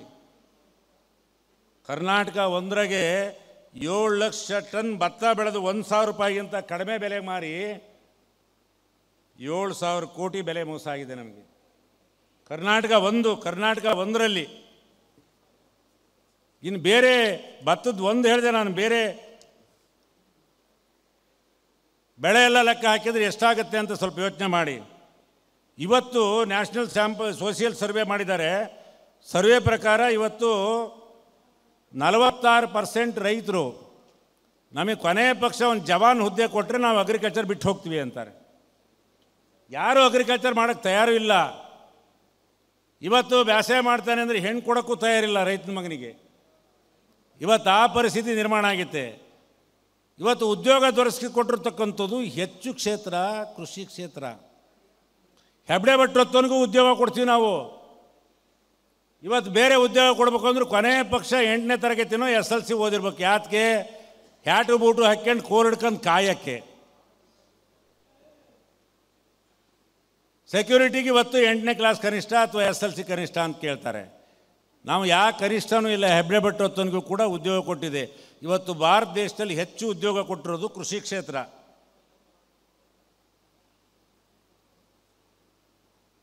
ಕಳೆದ 10 ವರ್ಷದಿಂದ 90 ಲಕ್ಷ ಜನ ಇವತ್ತು ಕೃಷಿ ಬಿಟ್ಟಿದ್ದಾರೆ. ಸ್ವಾಮಿನಾಥನ್ ರಿಪೋರ್ಟ್ ಪ್ರಕಾರ ರೈತನ ಮನೆ ಬಾಗಿಲಿಗೆ ಕೃಷಿ ಮತ್ತು ಆಧುನಿಕ ತಂತ್ರಜ್ಞಾನ ತಲುಪಬೇಕು. ಕೃಷಿ ಉತ್ಪಾದನೆ ಜೊತೆಗೆ ಅರ್ಧದಷ್ಟು ಬೆಲೆ ಹೆಚ್ಚು ಸಿಗಬೇಕು. ಬೆಳೆದ ಬೆಳೆ ಸಂಸ್ಕರಣೆ ಮಾಡಿ ಬೆಲೆ ಕಟ್ಟುವ ಸಾಮರ್ಥ್ಯ ಬರಬೇಕು. ಆಹಾರ ಬೆಳೆಯ ದೇಶಕ್ಕೆ ಭವಿಷ್ಯ ಇದೆ, ಬಂದು ಕುಡಿಯೋ ರಾಷ್ಟ್ರಕ್ಕೆ ಭವಿಷ್ಯ ಇಲ್ಲ ಅಂತ ಹೇಳಿದ್ದಾರೆ ಯಾರೋ ಸ್ವಾಮಿನಾಥನ್ ಅವರು. ರೈತ ಸಾಲಿನಲ್ಲೇ ಹುಟ್ಟು ಸಾಲದಲ್ಲೇ ಸಾಯ್ತಾನೋ ಅಂತ ಇವತ್ತು ಕೂಡ ನಾನು ನುಡಿ ಇದೆ. ಕುವೆಂಪು ಮಾತು ಹೇಳ್ತಾರೆ, ಅನ್ನ ದೇವರ ಮುಂದೆ ಅನ್ಯ ದೇವರಿಲ್ಲ, ಅಂಥ ದೇವರನ್ನು ನೂಕಾಚೆ ಅಂಥೇಳಿ ಅಸ್ಪೃಶ್ಯತೆ ಅಂದರೆ ದೇವರು ಅಂತಕ್ಕಂಥ ಮಾತನ್ನು ಅವತ್ತೇ ಕುವೆಂಪು ಅವರು ಹೇಳಿದ್ದಾರೆ ಅವರ ಇದರಲ್ಲಿ. ಮತ್ತೊಂದು ಹೇಳ್ತಾರೆ, ಇದು ಎಲ್ಲ ರಾಜಕಾರಣಿಗಳಿಗೂ ಅನ್ವಯಿಸುತ್ತೆ. ಬಿಳಿಯರಾದರೇನು ಕರಿಯರಾದರೇನು ಎಲ್ಲರೂ ಜಿಗಣಿಗಳೇ, ನನ್ನ ನೆತ್ತರ ಸಾಮ್ರಾಜ್ಯ ನಾವಗಂ ಸುಲಿಗೆ ರೈತರಿಗೆ, ಕತ್ತಿ ಪರದೇಶಿಯಾದರೆ ಮಾತ್ರ ನೋವೇ, ನಮ್ಮವರು ಅದ ಹಾಕಿ ತಿವಿದರೂ ನೋವೇ, ರಕ್ತ ಜನರು ಸೋಸಿ ಅನ್ನ ನೀಡುವ ರೈತನ ಸ್ಥಿತಿ ಬದಲಾಗಿಲ್ಲ, ರೈತ ಈ ದೇಶದ ಬೆನ್ನೆಲುಬು ಎಂದು ಹೇಳುತ್ತಾರೆ, ರಿಪೇರಿಯಾಗದ ಸ್ಥಿತಿ ತಲುಪಿದೆ ಬೆನ್ನೆಲುಬು ಇವತ್ತಿನ ಸತ್ಯ. ಇವತ್ತಿನ ಪರಿಸ್ಥಿತಿ ರೈತನ ಪರಿಸ್ಥಿತಿ ಹಾಗಾಗಿದೆ. ಅದಕ್ಕೆ ಉತ್ತರನೂ ಕೂಡ ನಾವೇ ಕಂಡುಕೊಳ್ಬೇಕಾಗಿದೆ. ಈ ಸರ್ಕಾರಗಳನ್ನು ನಂಬಿಕೊಂಡ್ರೆ ಸರ್ಕಾರ ನಮ್ಮನ್ನು ರಿಪೇರಿ ಮಾಡ್ತಾರೆ ಅಂತ ಅನಿಸಲ್ಲ.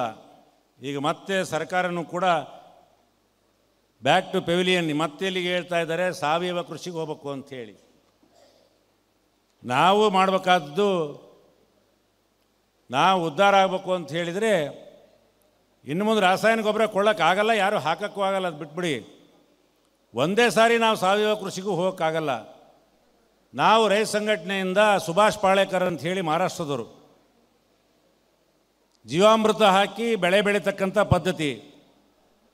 ಅವ್ರು ಹೇಳ್ತಾರೆ, ಕಾಡಿನಲ್ಲಿ ಇವತ್ತು ಮರ ಗಿಡಗಳು ಬೆಳೀತಾ ಇದ್ದಾವೆ, ಅದಕ್ಕೆ ಯಾರು ಗೊಬ್ಬರ ಹಾಕಿ ನೀರು ಹಾಕಿ ಬೆಳೆಸಿದಾರಾ? ಯಾರೂ ಬೆಳೆಸಿಲ್ಲ. ಅಂದರೆ ಪ್ರಕೃತಿಯಲ್ಲಿ ಸಸ್ಯಗಳು ಮರ ಗಿಡಗಳು ಬೆಳೀತಕ್ಕಂಥ ಎಲ್ಲ ವಾತಾವರಣನೂ ಕೂಡ ಪ್ರಕೃತಿಯಲ್ಲಿ ಇದೆ. ಎಲ್ಲ ಪೋಷಕಾಂಶಗಳು ಕೂಡ ಪ್ರಕೃತಿಯಲ್ಲೇ ಸಿಗ್ತವೆ. ಹಾಗೆ ಇತ್ತು ಹಿಂದೆ, ನಾವು ಡಿಸ್ಟರ್ಬ್ ಮಾಡಿದ್ವಿ ಅದನ್ನ.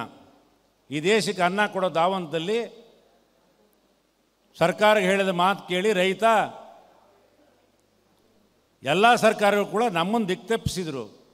ಈ ನಾವು ಮತ್ತು ಹುಷಾರಾಗಿ ಸಮಗ್ರ ಕೃಷಿ ಕಡೆಗೆ ನಾವೇನು ಊಟ ಮಾಡ್ತೀವಿ ಎಲ್ಲ ಬೆಳೆನೂ ನಾವೇ ಬೆಳ್ಕೊಳ್ಳೋ ಹಂಗೆ, ಕೀಟನಾಶಕ ರಾಸಾಯನ ಬಳಸ್ದಾಗೆ ನಾವು ಊಟ ಮಾಡಿ ಈ ದೇಶವನ್ನು ಬಸ್ತಕ್ಕಂಥ ಕೆಲಸನೂ ಕೂಡ ಈ ರೈತನೇ ಮಾಡಬೇಕಾಗಿದೆ. ನೀಲಗಿರಿ ಬೆಳಿಬೇಕಾದ್ರೆ ನಾವೆಲ್ಲ ಓಟು ವಿರೋಧ ಮಾಡ್ತಾಯಿದ್ವಿ ಹೆಗಡೆ ಸರ್ಕಾರದಲ್ಲಿ. ಜಿ ವಿಜಯ ಅರಣ್ಯ ಮಂತ್ರಿ ನಮ್ಮನ್ನು ಗುಜರಾತಿಗೆ ಕಳಿಸಿದರು, ಅಲ್ಲಿ ನೀರ್ಗಿಲಿ ಜಾಸ್ತಿ ಬೆಳೀತಾರೆ ಅಂಥೇಳಿ. ಒಂದು 25 ಜನ ಭಾಳ AC ಕ್ಲಾಸ್ ಬಸ್ಸಲ್ಲಿ ಕಳಿಸಿದರು. ನಮ್ಮನ್ನೆಲ್ಲ ದಾರುದಕ್ಕೂ ಎಲ್ಲ ಒಳ್ಳೆ ಸ್ಟಾರ್ ಹೋಟ್ಲಲ್ಲಿ ಉಳಿಸಿ ಎಲ್ಲ ಕಡೆನೂ ಎಲ್ಲ ನೋಡ್ತಕ್ಕಂಥವೆಲ್ಲ ಶಾಸನಗೀರು, ಆನಂದ ಅಮೂಲು, ಸೋಮನಾಥ ದೇವಸ್ಥಾನ ಎಲ್ಲವನ್ನೂ ತೋರಿಸಿದ್ರು. ರೈತರ ಮನೆ ಕರ್ಕೊಂಡು ಹೋದರು. ಅಲ್ಲಿ ನೀಲಗಿರಿ ಅರಣ್ಯ ಇಲಾಖೆಯವರು ಕಾಡಿನಲ್ಲಿ ಬೆಳೆಯಲ್ಲ, ಅಲ್ಲಿ ರೈತರು ಬೆಳೀತಾರೆ. ಒಂದು ಇಬ್ಳರ್ಮವ್ರು ಪಟೇಲ್ರ ಮನೆಗೆ ಕರ್ಕೊಂಡು ಹೋದರು.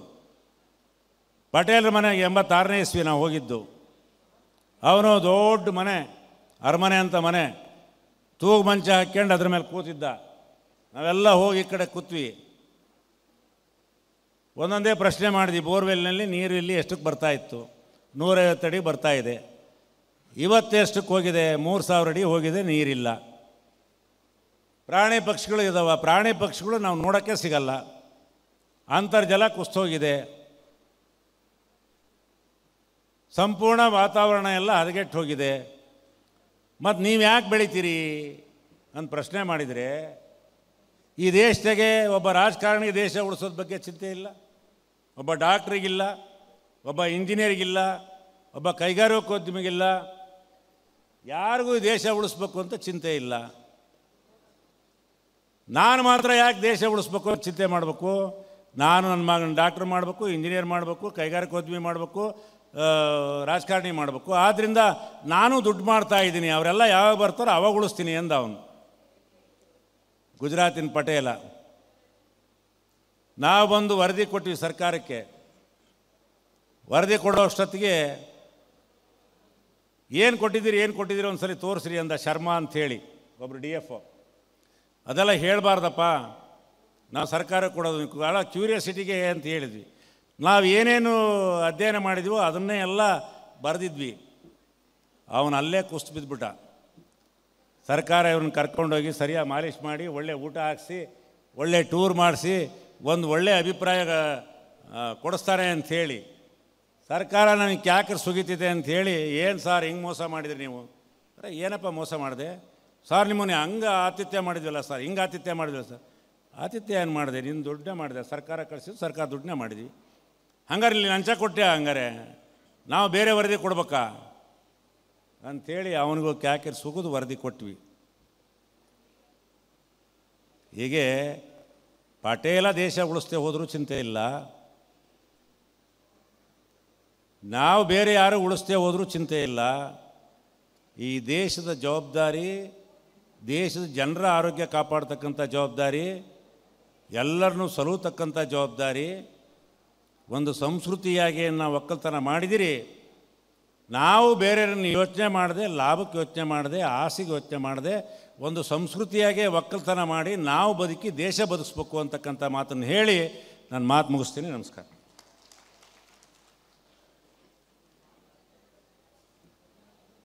ನೀಡುವುದೇ ಹೊರತು ಬೇಡುವುದಲ್ಲ.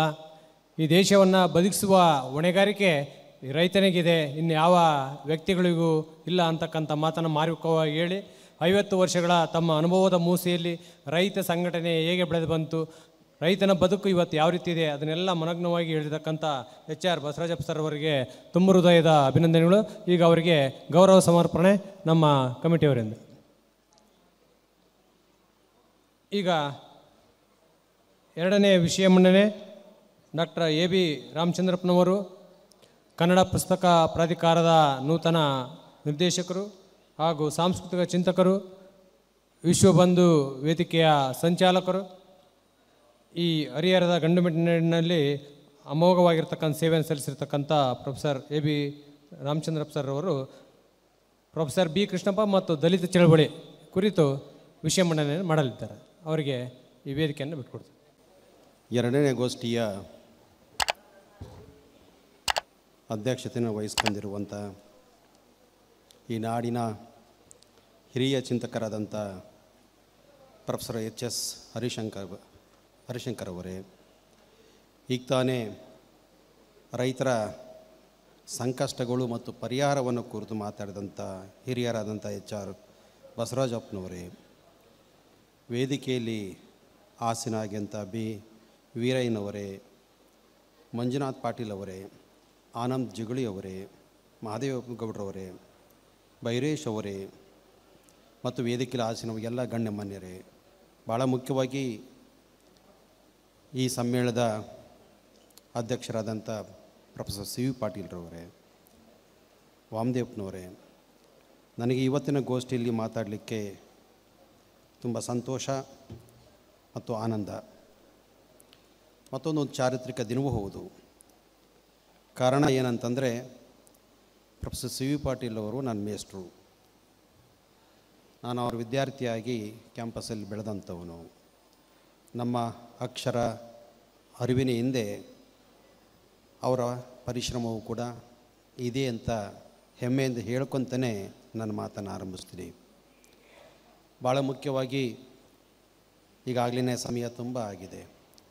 ಎರಡನೇ ಗೋಷ್ಠಿ ಮುಗಿದು ಕವಿಗೋಷ್ಠಿ ಆರಂಭ ಆಗಬೇಕಾಗಿತ್ತು. ಈ ನಡುವೆ ನಾನು ಈಗ ಮಾತಿಗೆ ನಿಂತಿದ್ದೇನೆ. ಭಾಳ ಮುಖ್ಯವಾಗಿ ಸಭಿಕರು ಕೂಡ ಬೆಳಗ್ಗಿಂದ ಕೂತಂಥವರು ಎಷ್ಟೊತ್ತಿಗೆ ಮಾತುಗಾರ ಬಂದ ತಕ್ಷಣವೇ ಯಮದೂತ ಬಂದಂಗೆ ಬಹುಶಃ ನಿಮಗೆ ಕಾಣಿಸ್ಬೋದನ್ನೋ ಗೊತ್ತಿಲ್ಲ, ಇವರು ಎಷ್ಟೊತ್ತಿಗೆ ಮಾತು ಮುಗಿಸ್ತಾರೋ ಅಂತಂತೇಳಿ. ಆದರೂ ಅದರ ನಡುವೆ ನನ್ನ ವಿಷಯಕ್ಕೆ ನಾನು ಜಸ್ಟಿಫಿಕೇಷನ್ ಕೊಡಬೇಕಾದ ಕಾರಣಕ್ಕೋಸ್ಕರ ಸಮಯವನ್ನು ಒತ್ತುವರಿ ಮಾಡ್ದೇ ಒಂದಿಷ್ಟು ಸಂಕ್ಷೇಪವಾಗಿ ನನ್ನ ಮಾತನ್ನು ಮುಗಿಸುವ ಪ್ರಯತ್ನವನ್ನು ಮಾಡ್ತೇನೆ. ವಾಸ್ತವವಾಗಿ ಪ್ರೊಫೆಸರ್ ಬಿ ಕೃಷ್ಣಪ್ಪ ಮತ್ತು ದಲಿತ ಚಳುವಳಿ ಎನ್ನುವ ವಿಚಾರವನ್ನು ಇಟ್ಕೊಂಡು ಒಂದು 10 ನಿಮಿಷ ನಾನು ಮಾತನ್ನು ಮಾತಾಡಲಿಕ್ಕೆ ಪ್ರಯತ್ನ ಮಾಡ್ತೀನಿ. ಬಿ ಕೃಷ್ಣಪ್ಪನವರು ಮತ್ತು ಹರಿಶಂಕರ್ ಅವರು ಇಬ್ಬರು ಪಿ ಜಿಯಲ್ಲಿ ಕ್ಲಾಸ್ಮೇಟ್ ಅಂತ ಸರ್ ಹೇಳ್ತಾಯಿದ್ರು. ಅವರ ಅಧ್ಯಕ್ಷತೆಯಲ್ಲಿ ನಾನಿವತ್ತು ಮಾತನಾಡ್ತಿದ್ದೇನೆ. ಸ್ನೇಹಿತರೆ, ದಲಿತ ಚಳವಳಿಯನ್ನು ಅರ್ಥ ಮಾಡ್ಕೋಬೇಕಾದ್ರೆ, ದಲಿತ ಚಳವಳಿ ಅಂದ ತಕ್ಷಣವೇ ಅದು ಬೇರೆ ಚಳವಳಿ ಥರಲ್ಲ. ಅದು ಸಾಮಾಜಿಕ, ಸಾಂಸ್ಕೃತಿಕ, ರಾಜಕೀಯ, ಧಾರ್ಮಿಕ ವ್ಯವಸ್ಥೆಯ ಜೊತೆಗೆ ಅದು ಬೆಸ್ತಿರುವಂಥ ಒಂದು ಚಳವಳಿ. ಹಾಗಾಗಿ ಈ ಚಳವಳಿಯನ್ನು ಅರ್ಥ ಮಾಡ್ಕೋಬೇಕಾದ್ರೆ ನಮ್ಮ ಪಾರಂಪರಿಕ ವಿವೇಕವನ್ನು ಇಟ್ಕೊಂಡು, ಸಮಕಾಲೀನ ಸಾಧ್ಯತೆಯನ್ನು ಇಟ್ಕೊಂಡು, ನಾಳಿನ ಸಾಧ್ಯತೆಗಳನ್ನು ಇಟ್ಕೊಂಡೇ ನಾವು ಚಿಂತನೆ ಮಾಡಬೇಕಾದಂಥ ಕಾಲಘಟ್ಟ ಇದು. ಯಾಕಾಗಿ ಅಂತಂತಂದರೆ, ವಿಷಯ ನಮಗೆ ಟೈಟ್ಲ್ ಕೊಟ್ಟಿರೋದು ಇತಿಹಾಸ, ಕೃಷಿ, ದಲಿತ ಚಳವಳಿ. ಒಂದು ಆಕಸ್ಮಿಕ ಕೊಟ್ಟರು ಕೂಡ ಇವುಗಳ ನಡುವೆ ಒಂದು ಅಂತರ ಸಂಬಂಧ ಇದೆ. ನಾವು ಯಾವುದೇ ವಿಷಯ ಗ್ರಹಿಕೆಗೆ ಒಂದು ಚಾರಿತ್ರಿಕ ವಿವೇಕ ತುಂಬ ಅತ್ಯಂತಿಕವಾದದ್ದು. ಅದರ ಜೊತೆಗೆ ಕೃಷಿ ಅಂತಂದರೆ ಅದು ಉತ್ಪಾದನಾ ವರ್ಗ, ಅದು ವಲಯ. ಅದು ದಲಿತ ಅನ್ನೋದು ಬೆವರಿನ ಸಂಸ್ಕೃತಿ. ಇವು ಮೂರು ವಿಷಯದ ನಡುವೆ ಒಂದು ಮಹತ್ವದಂಥ ಒಂದು ಬೆಸುಗೆ ಇದೆ ಅನ್ನೋದನ್ನು ನಾವು ಗ್ರಹಿಸ್ಕೋಬೇಕಾಗಿದೆ. ಬಹಳ ಮುಖ್ಯವಾಗಿ ನಮ್ಮದು ಧಾರ್ಮಿಕ ಅಥವಾ ನಮ್ಮ ಧರ್ಮವನ್ನು ಇಟ್ಕೊಂಡು ನಾವು ಒಂದು ಸಣ್ಣ ಪ್ರವೇಶ ಮಾಡೋದಾದರೆ, ನಮ್ಮದು ಶ್ರೇಣೀಕರಣ ಸಾಮಾಜಿಕ ವ್ಯವಸ್ಥೆ. ಈ ಶ್ರೇಣೀಕರಣ ಸಾಮಾಜಿಕ ವ್ಯವಸ್ಥೆಯೇ ಉತ್ಪಾದಿಸಿರುವಂಥ ಸಾಮಾಜಿಕ ಸಂಬಂಧಗಳು, ಸಾಮಾಜಿಕ ವ್ಯವಸ್ಥೆ, ನಮ್ಮ ನಡುವಿನ ಆರ್ಥಿಕ, ರಾಜಕೀಯ ಸಂಬಂಧಗಳು, ಇವೆಲ್ಲದರ ಚರಿತ್ರೆ ಒಂದು ನಿಮ್ಮ ಕಣ್ಮುಂದೆ ಇದೆ ಅಂತ ನಾನು ಭಾವಿಸ್ಕೊತೀನಿ. ಈ ದೇಶದ ಕಟ್ಟಕಡೆಯ ಮನುಷ್ಯ ಅಂತ ನಾವೇನು ಕರಿತೀವ, ಅಧಿಕಾರ ಮತ್ತು ಸಂಪತ್ತಿನಿಂದ ವಂಚನೆಗೊಳಗಾದಂಥ ಮತ್ತು ಜಾತಿ ಮತ್ತು ಅಸ್ಪೃಶ್ಯತೆ ಕಾರಣಕ್ಕೆ ಅಪಾರ ಶೋಷಣೆಗೊಳಗಾದಂಥ ಒಂದು ಜನವರ್ಗದಿಂದ ಹುಟ್ಟಿದಂಥ ಒಂದು ಚಳವಳಿ ದಲಿತ ಚಳವಳಿ. ದಲಿತ ಚಳವಳಿಯನ್ನು ನಾವು ಪ್ರವೇಶ ಮಾಡಲಿಕ್ಕೇ ತುಂಬ ದೀರ್ಘವಾದಂಥ ಒಂದು ಮಾತುಗಳ ಅಗತ್ಯ ಇದೆ. ಆದರೆ ಸಮಯದ ಅಭಾವದ ಕಾರಣಕ್ಕೆ ನಾನು ಅದನ್ನು ಹೆಚ್ಚು ಅದನ್ನು ಲಂಬಿಸ್ತೇನೆ. ವಿಷಯ ಪ್ರವೇಶಕ್ಕೆ ನಾನು ಪ್ರಯತ್ನ ಮಾಡ್ತಾ ಹೋಗ್ತೀನಿ. ಸ್ನೇಹಿತರೆ, ಬಹುಶಃ ನಮ್ಮದು 2000 ವರ್ಷದ ಚರಿತ್ರೆ ಉದ್ದಕ್ಕೂ ನಾವು ಅವಲೋಕಿಸಿದ್ರೆ, ಈ ವರ್ಗದ ಜನರನ್ನು, ದಲಿತನ ಪದಕ್ಕೆ ಬೇರೆ ಬೇರೆ ವ್ಯಾಖ್ಯಾನಗಳಿದ್ದಾವೆ, ಅದು ಬೇರೆ ವಿಷಯ. ದಲಿತರಂತಂದರೆ ಕೇವಲ ಸಾಮಾಜಿಕ ಅನ್ಯಾಯಕ್ಕೊಳಗಾದಂಥ ಜನವರ್ಗವೇ ಅಥವಾ ಎಲ್ಲ ಜನವರ್ಗದ ಬಡವರೂ ಕೂಡ ಒಳಗೊಂಡಂಥ ಜನರನ್ನು ದಲಿತರು ಎನ್ನುವಂಥವ್ರ ಬಗ್ಗೆ ವಿದ್ವಾಂಸರ ನಡುವೆ ದೊಡ್ಡ ಚರ್ಚೆ ಇದೆ. ಆ ಚರ್ಚೆ ನಾನು ಇಲ್ಲಿ ಎತ್ತಿಕೇನು ಹೋಗೋದಿಲ್ಲ ಅದನ್ನು. ಆದರೆ ಜಾತಿ, ಅಸ್ಪೃಶ್ಯತೆ ಮತ್ತು ಸಾಮಾಜಿಕ ಕಾರಣಗಳಿಗಾಗಿ ಅಪಾರ ಶೋಷಣೆಗೆ ಒಳಗಾದಂಥ ವರ್ಗದ ಜನರನ್ನು ನಾವು ದಲಿತರು ಅಂತ ನಾವು ಗುರುತಿಸ್ಕೊತ ಹೋಗ್ತಿರೋದನ್ನು ಸಾಹಿತ್ಯಿಕ ವಲಯದಲ್ಲಿ ನಾವು ನೋಡ್ತಾ ಹೋಗ್ತೇವೆ. ನಾವು ಕೃಷ್ಣಪ್ಪನವರು ಹರಿಹರದವರು. ಅವರ ಚಳುವಳಿ ಆರಂಭ ಆಗೋದೇ ಹರಿಹರೇಶ್ವರ ದೇವಸ್ಥಾನದ ಮುಖೇನ. ಅವರಮ್ಮ ದಿನನಿತ್ಯ ದೇವಸ್ಥಾನಕ್ಕೆ ಎಣ್ಣೆ ಹಾಕಕ್ಕೆ ಹೋದಂಥ ಸಂದರ್ಭದೊಳಗೆ ಅಂದಿನ ಪೂಜಾರಿ ಅಸ್ಪೃಶ್ಯ ಹೆಣ್ಮಗಳನ್ನ ಕಾರಣಕ್ಕೆ ಆಯಮ್ಮನನ್ನು ಹೊರ ತಳ್ತಾರೆ. ಇದು ಗೊತ್ತಾದಂಥ ಕೃಷ್ಣಪ್ಪನವರು ಒಂದಿಷ್ಟು ಜನ ಹುಡುಗರು ಕರ್ಕೊಂಡು ಹೋಗಿ ಪೂಜಾರಿಗೆ ರಕ್ತ ಬರೆಯಂಗೆ ಒದ್ದು ಅಲ್ಲಿಂದ ಪ್ರತಿಭಟನೆಯನ್ನು ಆರಂಭಿಸ್ಕೊಂಡಂಥವರು ಇಡೀ ಕರ್ನಾಟಕದ ಒಂದು ಮಹತ್ವದಂಥ ಚಳುವಳಿಗೆ ಕಾರಣೀಭೂತರಾದರು. ಇಂಥ ಒಂದು ಚಳುವಳಿನ ಹುಟ್ಟಾಕಿದಂಥ ಬಿ ಕೃಷ್ಣಪ್ಪ ಹರಿಹರದವರು. ಭಾಳ ಮುಖ್ಯವಾದಂಥ ಮಹತ್ವದ ಸಂಗತಿ ಅದು. ಹರಿಹರ ಅಂದ ತಕ್ಷಣ ನಮ್ಮ ಭಿಕ್ಷಾವರ್ತಿ ಮಟ್ಟು ಯಾವಾಗಲೂ ಹೇಳ್ತಿರ್ತಾರೆ, ಹರಿಹರ ಅಂದರೆ ಒಂದಲ್ಲ ಎರಡೆರಡು ಅಂತ. ಹೆಸರು ಎರಡು, ದೇವರು ಎರಡು, ಎರಡು ನದಿ, ಎರಡು ಕಾರ್ಖಾನೆ, ಹೀಗೆ ಇದನ್ನು ಒಂಚೂರು ಲಂಬಿಸ್ಕೊಂಡ್ರೆ ಹರಿಹರದಲ್ಲೂ ಕೂಡ ದಲಿತ ಚಳುವಳಿಗೆ ಪೂರಕವಾದಂಥ ಎರಡು ಮಹತ್ವದ ವ್ಯಕ್ತಿಗಳು, ಪ್ರತಿಭೆಗಳು ಹುಟ್ಟಿದ್ದು ಈ ಊರದಲ್ಲಿ. ಒಂದು ಪ್ರೊಫೆಸರ್ ಬಿ ಕೃಷ್ಣಪ್ಪ, ಮತ್ತೊಂದು ಬಿ ಬಸಲಿಂಗಪ್ಪನವರು. ಇಬ್ಬರೂ ಕೂಡ ಹರಿಹರದವರು ಅನ್ನೋದು ಭಾಳ ಹೆಮ್ಮೆಯ ಸಂಗತಿ. ಇಬ್ಬರೂ ಕೂಡ ಇಡೀ ಕರ್ನಾಟಕಕ್ಕಲ್ಲ, ಬಿ ಕೃಷ್ಣಪ್ಪನವರ ಚಳುವಳಿ ಇಡೀ ಭಾರತದಲ್ಲೇ ಅದು ಧ್ವನಿಸ್ತು ಅನ್ನೋದನ್ನು ಗಮನಿಸ್ಬೇಕು ನಾವು. ಕೃಷ್ಣಪ್ಪನವರು ಅದರ ಮುಂದುವರಿಕೆ ಭಾಗವಾಗಿ ಇಬ್ಬರು ಕೂಡ ಈ ಊರಿನಲ್ಲಿ ಇದ್ದಂಥದ್ದು ಮತ್ತು ಇಲ್ಲಿಂದಲೇ ಚಳುವಳಿ ಹುಟ್ಟಿದ್ದಂಥದ್ದು ಯಾಕೆ ಅನ್ನುವಂಥದ್ದೇ ಒಂದು ಮೂಲಭೂತ ಪ್ರಶ್ನೆ. ಯಾವುದೇ ಚಳುವಳಿ ಹುಟ್ಟಬೇಕಾದ್ರೆ ಆಯಾ ಕಾಲದ ತುರ್ತು ಅನಿವಾರ್ಯತೆಯಿಂದಲೇ ಚಳುವಳಿ ಹುಟ್ಟುತ್ತೆ. ಆ ಕಾಲದ ಸಂಕಟಗಳಿಗೆ ಉತ್ತರವಾಗಿಯೇ ಚಳುವಳಿ ಜನ್ಮ ತಾಳುತ್ತೆ. ಚಳುವಳಿ ಹುಟ್ಟೋದಿಲ್ಲ ಅಥವಾ ಚಳುವಳಿಕಾರ ಹುಟ್ಟೋದಿಲ್ಲ, ಆ ಕಾಲ ಸಂದರ್ಭವೇ ಚಳುವಳಿಯಿಂದ ಹುಟ್ಟಿಸ್ಕೊಳ್ಳುತ್ತೆ, ಚಳುವಳಿಕಾರನ ಹುಟ್ಟಿಸ್ಕೊಳ್ಳುತ್ತೆ. ಅಂಬೇಡ್ಕರ್ ಮಹಾರಾಷ್ಟ್ರದಲ್ಲಿ ಹುಟ್ಟಲಿಲ್ಲ, ಮಹಾರಾಷ್ಟ್ರದ ವ್ಯವಸ್ಥೆನೇ ಅಂಬೇಡ್ಕರನ್ನು ಹುಟ್ಟಲಿಕ್ಕೆ ಕಾರಣವಾಯಿತು. ಇದೇ ಮಾತನ್ನು ಒಂಚೂರು ಲಂಬಿಸ್ಕೊಂಡ್ರು ಕೂಡ ಗಾಂಧಿ ಈ ನಾಡಿನಾಗ ಹುಟ್ಟಲಿಲ್ಲ, ಅಂದಿನ ರಾಜಕೀಯ ಸಾಮಾಜಿಕ ಸ್ಥಿತಿನೇ ಗಾಂಧಿಯ ಜನ್ಮ ತಾಳಲಿಕ್ಕೆ ಕಾರಣವಾಯಿತು ಅನ್ನೋಂಥದ್ದನ್ನು ನಾವು ಗಮನಿಸಬೇಕಾಗತ್ತೆ. ಬಹುಶಃ ಹರಿಹರದಲ್ಲಿ ಅಂಥ ಒಂದು ಸಂಕೀರ್ಣ ಸಾಮಾಜಿಕ ವ್ಯವಸ್ಥೆ ಇದ್ದ ಕಾರಣಕ್ಕಾಗಿ ಅವರು ಬಹುಶಃ ಹರಿಹರದಿಂದಲೇ ಚಳುವಳಿಯನ್ನು ಬಾಲ್ಯದಲ್ಲೇ ಆರಂಭಿಸ್ಕೊಂಡು ಹರಿಶಂಕರ್ ಅವ್ರ ಜೊತೆಗೆ ಮೈಸೂರಲ್ಲಿ ಅವರು ಕನ್ನಡ ಎಮ್.ಎಯನ್ನು ಮಾಡಿಕೊಂಡು ಕನ್ನಡ ಮೇಷ್ಟ್ರಾಗಿ ಆನಂತರ ಭದ್ರಾವತಿಯಲ್ಲಿ ನೆಲೆಸಿ ಅಲ್ಲಿ ಒಂದಿಷ್ಟು ಶೋಷಿತ ವಿದ್ಯಾರ್ಥಿಗಳನ್ನು ಒಟ್ಟುಗೂಡಿಸ್ಕೊಂಡು ಅವರು ಚಳುವಳಿಯ ಆಶಯಗಳನ್ನು ಹೇಳ್ತಾ ಬಂದರು ಅಂತ ಗಮನಿಸ್ಬೇಕು ನಾವು. ಇದಕ್ಕೂ ಪೂರ್ವಕ್ಕೆ ಒಂದು ಹೆಜ್ಜೆ ಹಿಂದಕ್ಕೆ ಹೋದರೆ ಕೃಷ್ಣಪ್ಪನವರು ಬಾಲ್ಯದ ದಿನವನ್ನು ನೋಡಿದರೆ ಅವರ ಅಪ್ಪ ಅಮ್ಮ ಚಪ್ಪಲಿ ಮಾಡಿದವನ್ನು ಗೋಣಿಚೀಲ ತುಂಬಿಕೊಂಡು ಊರು ಹೋಗಿ ಸಂತೆಯಲ್ಲಿ ಮಾರ್ಕೊಂಡು ಬಂದು ಜೀವನ ಮಾಡಿದಂಥವ್ರು. ಒಂದು ದಿನಮಾನದೊಳಗೆ ಮನೆ ಬಿಟ್ಟು ಖಾಲಿ ಮಾಡಿ ಬ್ಯಾಡಿಗೆಗೆ ಹೋಗಿ ನೆಲೆಸ್ತಾರೆ ಒಂದು ಸರಿ, ಅಂದರೆ ಮನೆಯಿಂದ ಓಡೋಗಿ ಬಾಲಕನಿದ್ದಾಗಲೇ ಅಲ್ಲಿ ಹೋಟೆಲಲ್ಲಿ ಕೆಲಸ ಮಾಡ್ಕೊಂತ ಬಂದು ದುಡ್ಡಿನೊಳಗೆ ಪುಸ್ತಕ ಕೊಂಡ್ಕೊಂಡು ಪೆರಿಯರನ್ನು, ಅಂಬೇಡ್ಕರನ್ನು, ನಾರಾಯಣಗೌಡನ, ಜ್ಯೋತಿಬಾ ಫುಲೆಗಳನ್ನು ಮತ್ತು ಮಾರ್ಕ್ಸ್ವಾದವನ್ನು ಸೀರಿಯಸ್ಸಾಗಿ ಓದ್ಕೊಳ್ಲಿಕ್ಕೆ ಒಂದು ಗ್ರೌಂಡ್ ಬಿಲ್ಡಪ್ ಮಾಡ್ಕೊತ ಹೋಗ್ತಾರೆ ಅವರು. ಹೀಗೆ ಒಂದು ಸೈದ್ಧಾಂತಿಕವಾದಂಥ ಒಂದು ಹೋರಾಟದ ಸಾಧ್ಯತೆಯನ್ನು ಅವರು ಕಟ್ಟಿದರು ಅನ್ನೋಂಥದ್ದನ್ನು ಗಮನಿಸ್ಬೇಕು ನಾವು. ಬಹುಪಾಲು ಚಳುವಳಿಗಳು ತಮ್ಮ ಹಕ್ಕು ಬಾಧ್ಯತೆಗಾಗಿ ಚಳುವಳಿಗಳು ಆರಂಭ ಆಗಿದ್ದಾವೆ. ರೈತ ಚಳುವಳಿ ಇರ್ಬೋದು, ಕಾರ್ಮಿಕ ಚಳುವಳಿ ಇರ್ಬೋದು, ಭಾಷಾ ಚಳುವಳಿ ಇರ್ಬೋದು ಅಥವಾ ಸಾಹಿತ್ಯಿಕ ಚಳುವಳಿಗಳು. ಇವೆಲ್ಲ ಚಳುವಳಿಗಳು ಕೂಡ ಸಾಮಾಜಿಕ ಚಳುವಳಿಗಳೇ. ಇವೆಲ್ಲವರ ಪರಮ ಆಶಯವೇ ಸಾಮಾಜಿಕವಾದದ್ದು. ಆದರೆ ಈ ಎಲ್ಲ ಚಳುವಳಿಗಳು ಕೂಡ ಸರ್ಕಾರದ ಜೊತೆಗೆ ಅವು ನೇರವಾದಂಥ ಹೋರಾಟದ ಸಾಧ್ಯತೆಯನ್ನು ರೂಪಿಸ್ಕೊಂಡಿರ್ತವೆ. ಆದರೆ ದಲಿತ ಚಳುವಳಿದು ಸ್ವರೂಪ ಬೇರೆ. ಅದು ವ್ಯವಸ್ಥೆಯ ಜೊತೆಗೆ, ವ್ಯವಸ್ಥೆ ಅಂತಂದರೆ ಒಂದು ಸನಾತನವಾದಂಥ ಒಂದು ದೊಡ್ಡ ಪರಂಪರೆ ಇದೆ. ಆ ವ್ಯವಸ್ಥೆಯ ಜೊತೆಗೇ ಅದು ಹೋರಾಟ ಮಾಡ್ತಾ ಹಕ್ಕುಗಳಿಗಾಗಿ ಅಂದಿನ ಸ್ಥಾಪಿತ ಪ್ರಭುತ್ವದ ಜೊತೆಗೆ ಹೋರಾಟ ಮಾಡ್ತಾ ದಲಿತ ಚಳವಳಿ ಕಟ್ಟಬೇಕಾದಂಥ ಅನಿವಾರ್ಯತೆ ಇತ್ತಂಥದ್ದು. ಹಾಗಾಗಿ ಎಲ್ಲಿ ಪ್ರತಿರೋಧ ಹೆಚ್ಚಾಗುತ್ತಂತಂದರೆ ಹಕ್ಕುಗಳನ್ನು ಕೇಳುವಂಥ ಯಾವುದೇ ಚಳುವಳಿ ಇರಲಿ, ಅದು ಕಾರ್ಮಿಕ ಚಳುವಳಿ ಇರ್ಬೋದು, ರೈತ ಚಳುವಳಿ ಇರ್ಬೋದು, ಅದು ಬೇರೆ. ಅದು ಅವಕ್ಕಿಂತ ಕೂಡ ಧಾರ್ಮಿಕ, ಸಾಮಾಜಿಕ, ಸಾಂಸ್ಕೃತಿಕ ಮತ್ತು ಆರ್ಥಿಕ ವ್ಯವಸ್ಥೆಗಳ ಜೊತೆಗೆ ಅದು ಮುಖಾಮುಖಿ ಯಾವ ಚಳುವಳಿ ಆಗುತ್ತಲ್ಲ ಆ ಚಳುವಳಿಗೆ ಪ್ರತಿರೋಧ ಜಾಸ್ತಿ, ಶತ್ರುಗಳು ಜಾಸ್ತಿ, ವಿರೋಧ ಮಾಡೋರು ಜಾಸ್ತಿ. ಕೃಷ್ಣಪ್ಪನವರು ಈ ಥರದ ಪ್ರತಿರೋಧಗಳನ್ನು ಇಟ್ಕೊಂಡಿನ ಚಳುವಳಿಯನ್ನು ಹುಟ್ಟಾಕಿದ್ದಂಥದ್ದನ್ನು ಗಮನಿಸಬೇಕಾದಂಥ ಸಾಧ್ಯತೆ ಇದೆ. ವಾಸ್ತವವಾಗಿ ದಲಿತ ಚಳುವಳಿಯ ಆಶಯ ಏನಪ್ಪ ಅಂತಂದರೆ ಸ್ಥಾಪಿತ ವ್ಯವಸ್ಥೆಯನ್ನು ಅದು ವಿನಾಶಗೊಳಿಸಿ ಒಂದು ಪರಿವರ್ತನಾಶೀಲವಾದಂಥ ಸಮಾಜವನ್ನು ಕಟ್ಟುವುದು, ಸಂವಿಧಾನಪೂರ್ವಕವಾದಂಥ ಸಂವಿಧಾನಬದ್ಧವಾದಂಥ ಒಂದು ಸಮಾಜವನ್ನು ಕಟ್ಟುವಂಥದ್ದು. ಇಂಥದ್ದೊಂದು ಆಶೆ ನೀಡ್ಕೊಂಡಂಥ ಚಳುವಳಿ ಕರ್ನಾಟಕದೊಳಗೆ ಈಗಾಗಲೇ 50 ವರ್ಷ ಸಂಧಿ ಬಂದಿದೆ. 50 ವರ್ಷದ ಫಲಿತಗಳನ್ನು ಭಾಳ ಮುಖ್ಯವಾಗಿ ನಾವು ಇವತ್ತು ಈ ವರ್ಷಕ್ಕೆ ದಲಿತ ಚಳವಳಿ ಹುಟ್ಟಿ 50 ವರ್ಷ ಆಯಿತು. DSS ಹುಟ್ಟಿ ಆದಮೇಲೆ 76ರಲ್ಲಿ ಆದ ಮೇಲೆ 78ರಲ್ಲಿ ಅದು ಸ್ಥಾಪನೆ ಆದಮೇಲೆ ಆನಂತರ ಅಲ್ಲಿಂದ ಬರಹಗಾರ ಕಲಾವಿದರ ಒಕ್ಕೂಟ, ವಿದ್ಯಾರ್ಥಿ ಒಕ್ಕೂಟ, ಈಗೊಂದು ದೊಡ್ಡ ಮೂಮೆಂಟ್ ಇದದು. ಈ ಎಲ್ಲ ಹೆಜ್ಜೆಗಳು ಕರ್ನಾಟಕದಲ್ಲಿ ಇಟ್ಟ ಮೇಲೆ ಕರ್ನಾಟಕದ ಈ ದಲಿತ ಮೂಮೆಂಟಿಂದ ಆದಂಥ ಪರಿವರ್ತನೆಗಳು ಏನು ಅನ್ನುವಂಥದ್ದನ್ನು ಒಂದು ಕಣ್ಣು ಮುಂದೆ ಸೂಕ್ಷ್ಮವಾಗಿ ಇಕ್ಕಬೇಕು ನಾವು.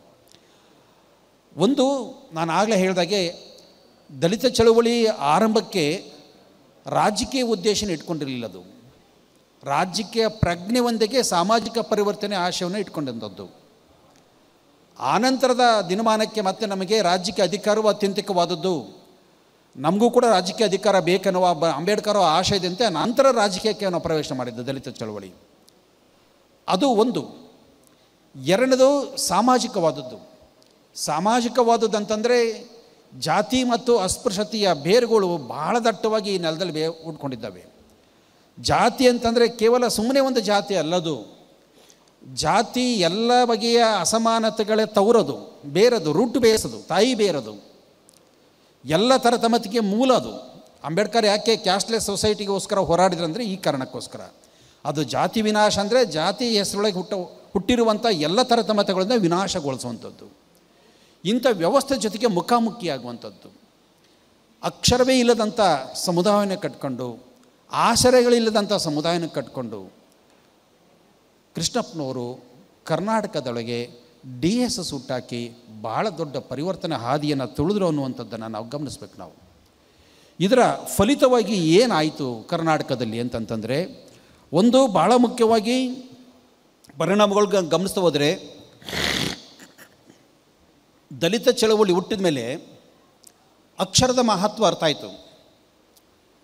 ಅಕ್ಷರ ಇಲ್ಲದೆ ಹೋದರೆ ನಾವು ನಾಳಿನ ಬದುಕಿಗೆ ಏನನ್ನು ಕಟ್ಕೊಡ್ಲಿಕ್ಕೆ ಸಾಧ್ಯ ಇಲ್ಲ ಅಂತೇಳಿ. ಹಾಗಾಗಿ ಅವಾಗ ಊರಿಗೊಂದು ಎಂಡದಂಗಡಿ ತಡೆಯೋದು ಪದ್ಧತಿ ಇತ್ತು. ಅವಾಗ ಊರಿಗೊಂದು ಅವಾಗ ಎಂಡ ಮಾರುವ ಕಾಲ ಅದು. ದಲಿತ ಚಳವಳಿ ಆರಂಭಿಸುತ್ತೆ, ನಮಗೆ ಎಂಡದಂಗಡಿ ಬೇಡ, ನೀವು ಹೋಬಳಿಗೊಂದು ವಸತಿ ಶಾಲೆಯನ್ನು ಆರಂಭಿಸಿ ಅಂತ. ಇವತ್ತೇನು ವಸತಿ ಶಾಲೆಗಳು ಇವತ್ತು ಆರಂಭ ಆಗಿದ್ದವಲ್ಲ, ಅದರಿಂದ DSSನ ಶ್ರಮ ಭಾಳ ಮಹತ್ವವಾದದ್ದು. ಅರ್ಥಾತ್ ಸಾಮಾಜಿಕ ಪರಿವರ್ತನೆಗೆ ಮತ್ತು ನಮ್ಮ ಚಾರಿತ್ರಿಕ ವಿವೇಕಕ್ಕೆ ಸಮಕಾಲೀನ ಸಂದರ್ಭದ ಸಾಧ್ಯತೆಯನ್ನು ಅರ್ಥ ಮಾಡ್ಕೊಳ್ಲಿಕ್ಕೆ ಅಕ್ಷರ ಅತ್ಯಂತಿಕವಾದದ್ದನ್ನು ಅದನ್ನು ದಲಿತ ಮೂಮೆಂಟು ಮೊಟ್ಟ ಮೊದಲು ಅರ್ಥ ಮಾಡ್ಕೊತು. ಹಾಗಾಗಿ ಅವರ ಹೋರಾಟದ ಭಾಗವಾಗಿ ಮತ್ತು ಅವತ್ತಿನ ಸರ್ಕಾರ, ದೇವರಾಜ ಅರಸು ಸರ್ಕಾರ ಕೂಡ ಇದಕ್ಕೆ ಪೂರಕವಾಗಿ ಸ್ಪಂದಿಸುತ್ತೆ. 70ರ ದಶಕವೇ ಅಂಥದ್ದು. ಆವಾಗ ಎಲ್ಲ ಸಮುದಾಯಗಳು ಕೂಡ ಹಾಸ್ಟೆಲ್ಗಳನ್ನು ತೆರೆದು ಫ್ರೀ ಊಟ ಹಾಕಿ ಮಕ್ಕಳಿಗೆ ಓದಲಿಕ್ಕೆ ಅವಕಾಶವನ್ನು ಕಲ್ಪಿಸ್ಕೊಡ್ತು. ಹಾಗಾಗಿ ಅದರ ಜೊತೆಗೆ ಆವಾಗ ಉಳುವವನೇ ಭೂಮಿ ಒಡೆಯ ಕಾಯ್ದೆ ಒಂದು ಬಂದಾದ ಮೇಲೆ ಬಹುಪಾಲು ಜೀತಕ್ಕಿರುವಂಥ ಹುಡುಗರುಗಳು ಮುಕ್ತರಾಗಿ ಒಂದಿಷ್ಟು ಉತ್ಪಾದನಾ ವಲಯ ಭೂಮಿ ಸಿಕ್ಕಿದ್ರಿಂದ ತಮ್ಮ ಬೆಳೆಯನ್ನು ಬೆಳ್ಕೊಂಡು ಹಸು ನೀಗಿಸ್ಕೊಳ್ಲಿಕ್ಕೆ ಅವಕಾಶ ಸಿಕ್ಕಿದ್ರಿಂದ ಅನೇಕ ಹುಡುಗರು ಓದ್ಕೊಳ್ಲಿಕ್ಕೆ ಸಾಧ್ಯ ಆಯಿತು.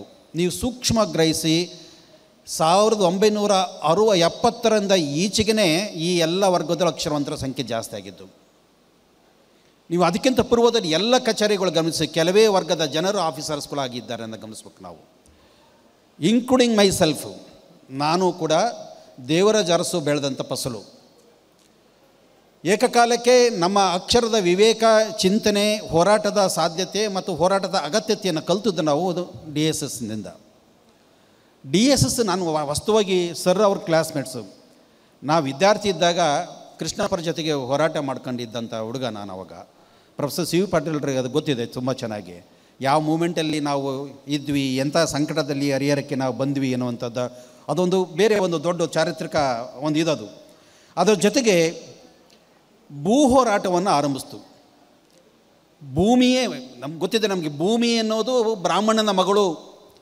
ಭೂಮಿಯನ್ನು ಮಾಲೀಕತ್ವ ಹೊಂದುವರು ಕೇವಲ ಮೇಲ್ಜಾತಿಗಳು.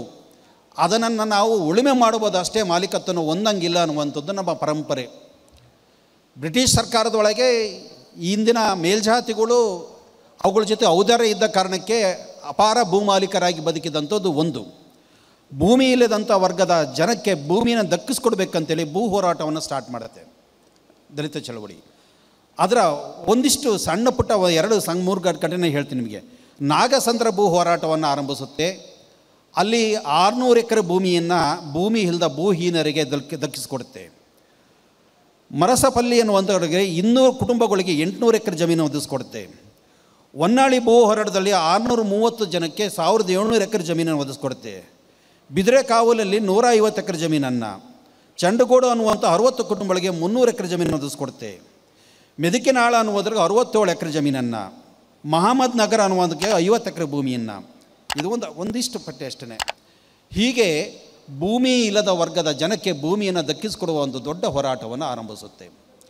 ಅದರ ಜೊತೆಗೆ ದಲಿತ ಚಳುವಳಿ ಕಟ್ಟಿದಂಥ ಮಹತ್ವದ್ದು ಏನಪ್ಪ ಅಂದರೆ ಒಂದು ಸಾಂಸ್ಕೃತಿಕ ವಿವೇಕ. ನಮ್ಮಲ್ಲಿ ಕಲ್ಚರಲ್ ಆದಂಥ ರಾಜಕಾರಣ ಇದೆಲ್ಲ ತುಂಬ ಕ್ರೂರವಾದದ್ದು. ನಮ್ಮಲ್ಲಿ ಶ್ರೇಷ್ಠ ಸಂಸ್ಕೃತಿ, ಕನಿಷ್ಠ ಸಂಸ್ಕೃತಿ, ಆಹಾರದಲ್ಲೋಗಿ ಶ್ರೇಷ್ಠ ಸಂಸ್ಕೃತಿ, ಕನಿಷ್ಠ ಸಂಸ್ಕೃತಿ ಅನ್ನುವಂಥ ಎಕ್ಸ್ಟ್ರೀಮ್ ನೆಲೆಗಳಿದ್ದಾವೆ ನಮಗೆ. ಈ ಎಕ್ಸ್ಟ್ರೀಮ್ ನೆಲೆಗಳನ್ನು ದಲಿತ ಚಳುವಳಿ ಹೊಡೆದಾಗ್ತದನ್ನು. ಸಾಂಸ್ಕೃತಿಕ ಕೀಳಿನ ಮೇಲೆ ನರಳುವಂಥ ಸಮುದಾಯಗಳಿಗೆ ಸಾಂಸ್ಕೃತಿಕ ಅರಿವನ್ನು ಮೂಡಿಸ್ತಾ ಹೋಗ್ತು. ಯಾವಾಗ ಸಾಂಸ್ಕೃತಿಕ ವಿವೇಕವನ್ನು, ಸಾಂಸ್ಕೃತಿಕ ಅರಿವನ್ನು ಮೂಡಿಸ್ತೋ ಆವಾಗ ಸಾಂಸ್ಕೃತಿಕ ಚರ್ಚೆಗಳು ಆರಂಭ ಆದವು.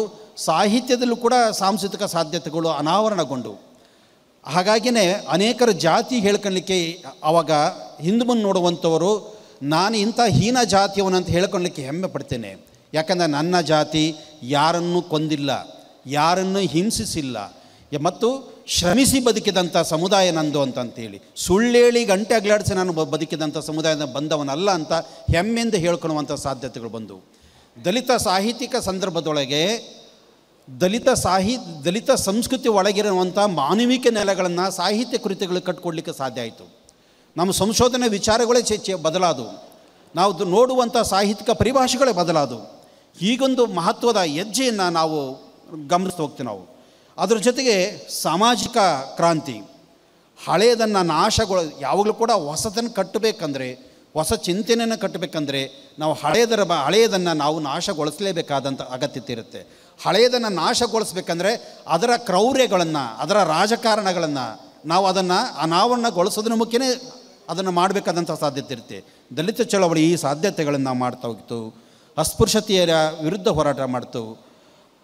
ಏಕಕಾಲಕ್ಕೆ ದಲಿತರ ಮೇಲೆ ನಡೆದಂಥ ಅತ್ಯಾಚಾರಗಳು, ಅನ್ಯಾಯ, ಕೊಲೆಗಳು ಅಂಕೆ ಸಂಖ್ಯೆನೇ ಕೊಡ್ಬೋದು, ಸಮಯ ಇಲ್ಲ. ಇವೆಲ್ಲವೂ ಕೂಡ ಬದಲಾದವು. ಗ್ರಾಮೀಣ ಮಟ್ಟದೊಳಗಿದ್ದಂಥ ನ್ಯಾಯ ವ್ಯವಸ್ಥೆ ಮೊದಲೆಲ್ಲ ಕೂಡ ಗೌಡ, ಪಟೇಲ, ಶಾನುಭೋಗ, ಜಮೀನ್ದಾರನೇ ಊರಲ್ಲಿ ನ್ಯಾಯ ಹೇಳುವಂಥದ್ದು. ಈ ದಲಿತ್ ಮೂವ್ಮೆಂಟ್ ಬಂದಾದ ಮೇಲೆ ಪೊಲೀಸ್ ಸ್ಟೇಷನ್ನು ಮತ್ತು ಕೋರ್ಟ್ಗಳಿಗೆ ಜನ ಹೋಗ್ಲಿಕ್ಕೆ ಆರಂಭಿಸಿದರು. ಆಗ ಏಕಮುಖಿಯಾದಂಥ ನ್ಯಾಯ ವ್ಯವಸ್ಥೆಗಳಿಗೆ ಅವರು ಭಂಗ ಕೊಟ್ಟಿದ್ದನ್ನು ಕೂಡ ನಾವು ಅರ್ಥ ಮಾಡ್ಕೋಬೇಕಾದಂಥ ಸಾಧ್ಯತೆ ಇವೆ. ಅದರ ಜೊತೆಗೆ ಧಾರ್ಮಿಕವಾದದ್ದು ಕೂಡ ಗುಡಿ ಪ್ರವೇಶ ಮತ್ತು ಗುಡಿ ಪ್ರವೇಶ ಮತ್ತು ಆಚರಣೆಗಳು, ನಂಬಿಕೆಗಳು ಇಂಥವುಗಳ ವಿರುದ್ಧ ಭಾಳ ದೊಡ್ಡ ಚಳುವಳಿಯನ್ನು ದಲಿತ ಮೂವ್ಮೆಂಟ್ ಮಾಡ್ತು. ಶಿವಮೊಗ್ಗ ಜಿಲ್ಲೆಯವರು ಚೆನ್ನಾಗಿ ಗೊತ್ತಿದೆ. ಚಂದ್ರಗುತ್ತಿ ಬೆತ್ತಲೆ ಸೇವೆ ಘಟನೆ. ದಲಿತ ಹೆಣ್ಣುಮಕ್ಕಳುಗಳು ಬೆತ್ತಲೆ ದೇವರಿಗೆ ಬೆತ್ತಲೆ ಸೇವೆಯನ್ನು ಅರ್ಪಿಸಬೇಕಾಗಿತ್ತು.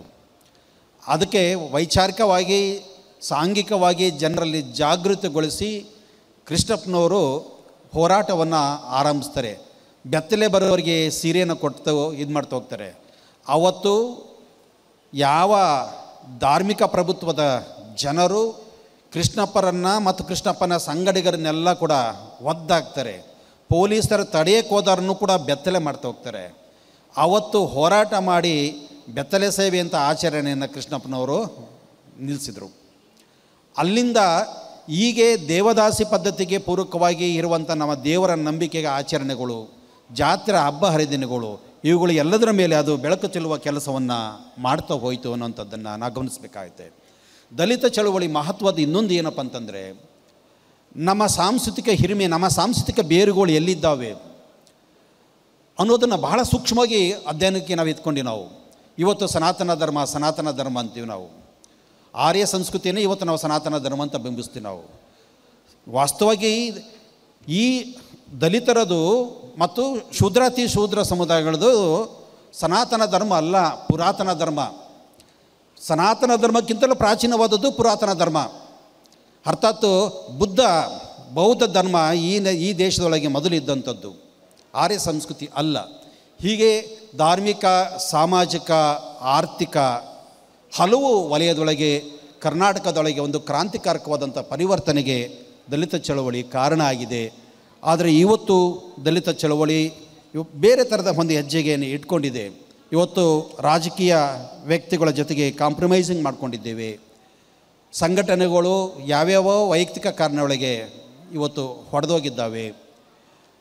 ಇವತ್ತು ಔದಾರ್ಯದ ರಾಜಕಾರಣದ ನಡುವೆ ದಲಿತರ ಸಂಕಟಗಳು ಮತ್ತು ಯಥಾರೂಪದೊಳಗೆ ಇವತ್ತು ಮುಂದುವರಿಯುವಂಥ ಸಂಕಟದಲ್ಲಿ ಸ್ಥಿತಿಯಲ್ಲಿದ್ದೇವೆ. ಕೃಷ್ಣಪ್ಪರು ಹುಟ್ಟಾಕಿದಂಥ ಆಶಯ, ಬಸಲಿಂಗಪ್ಪನವರ ವಿವೇಕ, ಅವರ ಹೋರಾಟ ಎರಡೂ ಈ ನೆಲದವು ಅನ್ನೋದು ಹೇಳ್ಕೊಳ್ಲಿಕ್ಕೆ ನನಗೆ ಭಾಳ ಹೆಮ್ಮೆ. ನನಗೆ ಈ ಎರಡೂ ಆಲೋಚನೆ, ಚಿಂತನೆ, ಹೋರಾಟಗಳು ಕರ್ನಾಟಕದೊಳಗೆ ಮತ್ತು ಮಾತಾಡಬೇಕಾಗಿದೆ ಮತ್ತು ಹೋರಾಡಬೇಕಾಗಿದೆ.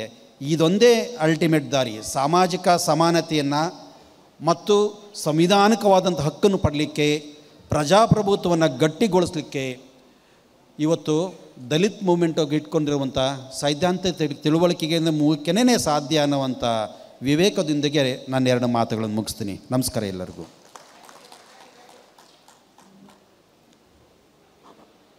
ಕರ್ನಾಟಕದ ಗಾಂಧಿ ಅಂತೇಳಿ, ಕರ್ನಾಟಕದ ಅಂಬೇಡ್ಕರ್ ಅಂತೇಳಿ ಕರೆಸಿಕೊಳ್ತಕ್ಕಂಥ ಪ್ರೊಫೆಸರ್ ಬಿ ಕೃಷ್ಣಪ್ಪನವರು ಮತ್ತು ದಲಿತ ಸಾಹಿತ್ಯವನ್ನು ಕುರಿತು ಮನೋಜ್ಞವಾಗಿ ತಮ್ಮ ವಿಷಯವನ್ನು ಮಂಡನೆ ಮಾಡತಕ್ಕಂಥ doctor A B Ramachandrappa sir ಅವರಿಗೆ ಹೃತ್ಪೂರ್ವಕ ಅಭಿನಂದನೆಗಳು. ಅವರಿಗೀಗ ಗೌರವ ಕಾಣಿಕೆ ಮತ್ತು ಸನ್ಮಾನ. ಈ ಗೋಷ್ಠಿ ಎರಡರ ಪ್ರಮುಖ ಘಟ್ಟ ಅಧ್ಯಕ್ಷೀಯ ನುಡಿಗಳು. Professor H S Harishankar sir, ಹಿರಿಯ ವಿದ್ವಾಂಸರು, ಹರಿಹರದವರು, ಮೈಸೂರು ವಾಸಿಗಳು. ನಮ್ಮ ಎರಡನೇ ಗೋಷ್ಠಿ ವಿಳಂಬವಾಗಿ ಪ್ರಾರಂಭವಾಗಿದೆ. ಆದರೂ ಸಹ ನಮ್ಮ ಎಲ್ಲ ವಿಷಯ ಮಂಡನೆಕಾರರು ಅಚ್ಚುಕಟ್ಟಾಗಿ ಸಮಯವನ್ನು ನಿರ್ವಹಣೆ ಮಾಡಿದ್ದಾರೆ. ಅವರೆಲ್ಲರಿಗೂ ಅಭಿನಂದನೆಗಳು. ಅಧ್ಯಕ್ಷರು ಸಹ ಭಾಳ ಸಮಯದ ಒಂದು ಪರಿಮಿತಿ ಒಳಗೆ ತಮ್ಮ ಅನಿಸಿಕೆಯನ್ನು ವ್ಯಕ್ತಪಡಿಸ್ಬೇಕು ಅಂತೇಳಿ ವಿನಂತಿಸ್ಕೊಳ್ತೀನಿ.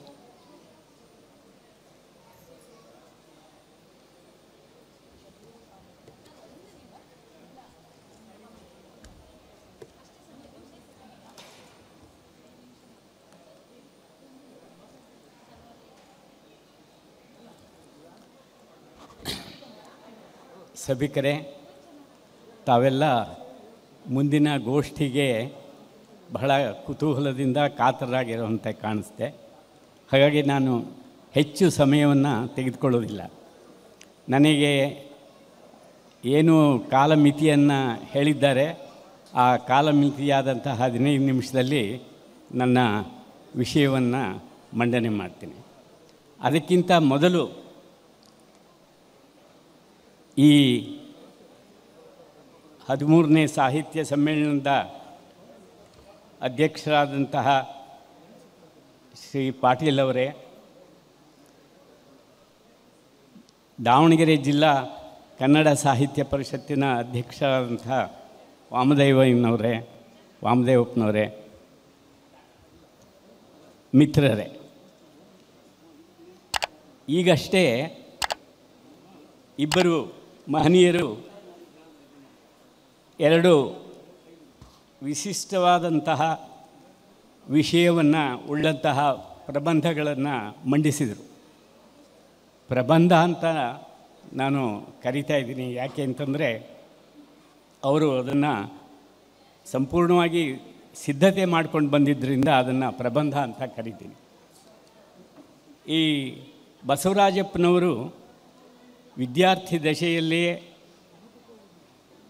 ರೈತ ಚಳವಳಿಯಲ್ಲಿ ಭಾಗವಹಿಸಿಬಿಟ್ಟು ರೈತರ ಸ್ಥಿತಿಗತಿಯ ಬಗ್ಗೆ ವಿಸ್ತೃತವಾದಂತಹ ವಿವರವನ್ನು ಬಹಳ ಸ್ವಾರಸ್ಯಕರವಾಗಿ ವಿವರಿಸಿಕೊಟ್ಟಿದ್ದಾರೆ.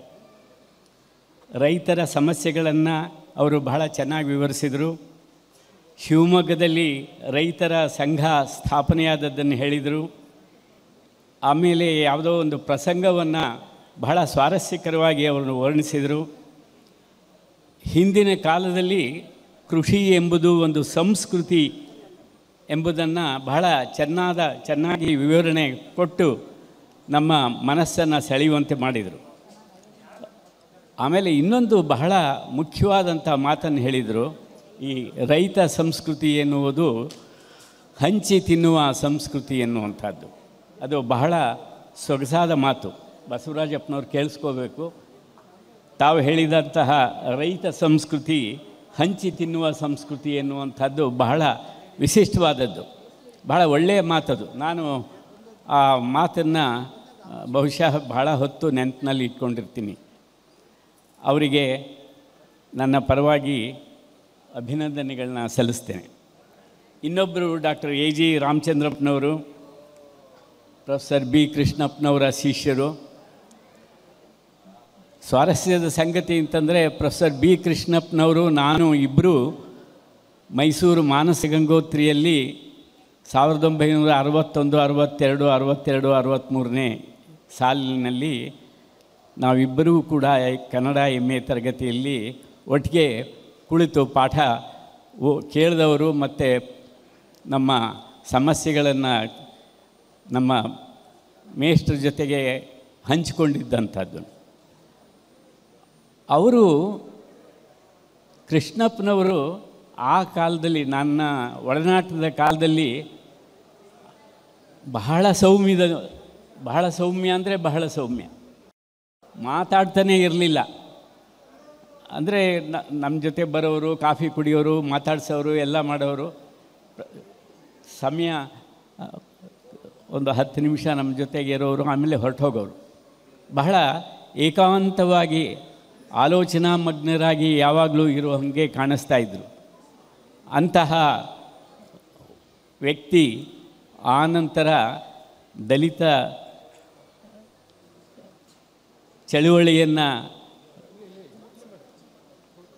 ಚಳುವಳಿಯನ್ನು ಪ್ರಾರಂಭ ಮಾಡಿದಾಗ ಅವರು ಹೇಗೆ ಆ ಚಳುವಳಿಯನ್ನು ಮುನ್ನಡೆಸಿದರು ಅನ್ನೋದನ್ನು ರಾಮಚಂದ್ರಪ್ಪನವರು ಬಹಳ ಚೆನ್ನಾಗಿ ಹೇಳಿದ್ದಾರೆ. ಜಾತಿ ಅಸ್ಪೃಶ್ಯತೆಯ ಬಗ್ಗೆ ಕೂಡ ವಿವರಣೆ ಬಹಳ ಚೆನ್ನಾಗಿ ಮಾಡಿದ್ದಾರೆ.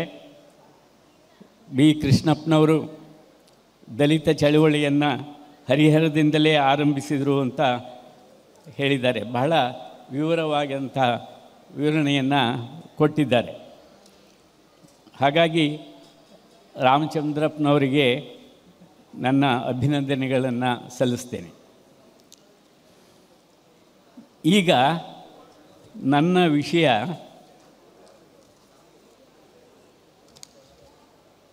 ಹರಿಹರದ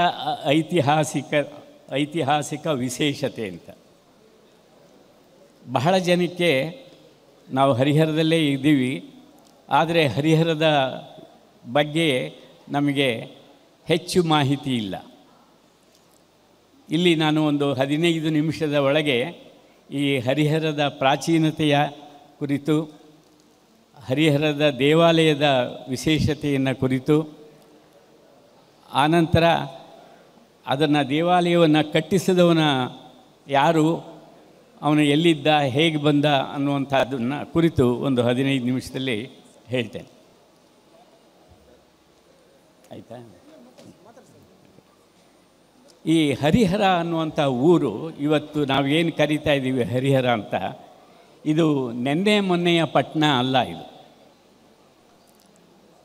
ಹರಿಹರದ ದೇವಸ್ಥಾನದ ಸುತ್ತಲೂ ನೀವು ಹೋಗಿ ನೋಡಿದರೆ ಅನೇಕ ಶಿಲಾಶಾಸನಗಳಿವೆ. ಅಷ್ಟೇ ಅಲ್ಲ, ಹರಿಹರದ ಸುತ್ತಮುತ್ತಲಿನ ಹಳ್ಳಿಗಳಲ್ಲೂ ಕೂಡ ಅನೇಕ ಶಿಲಾಶಾಸನಗಳಿವೆ. ಇವುಗಳ ಒಟ್ಟು ಸಂಖ್ಯೆ 53 ಶಿಲಾಶಾಸನಗಳು ಸಿಗ್ತವೆ.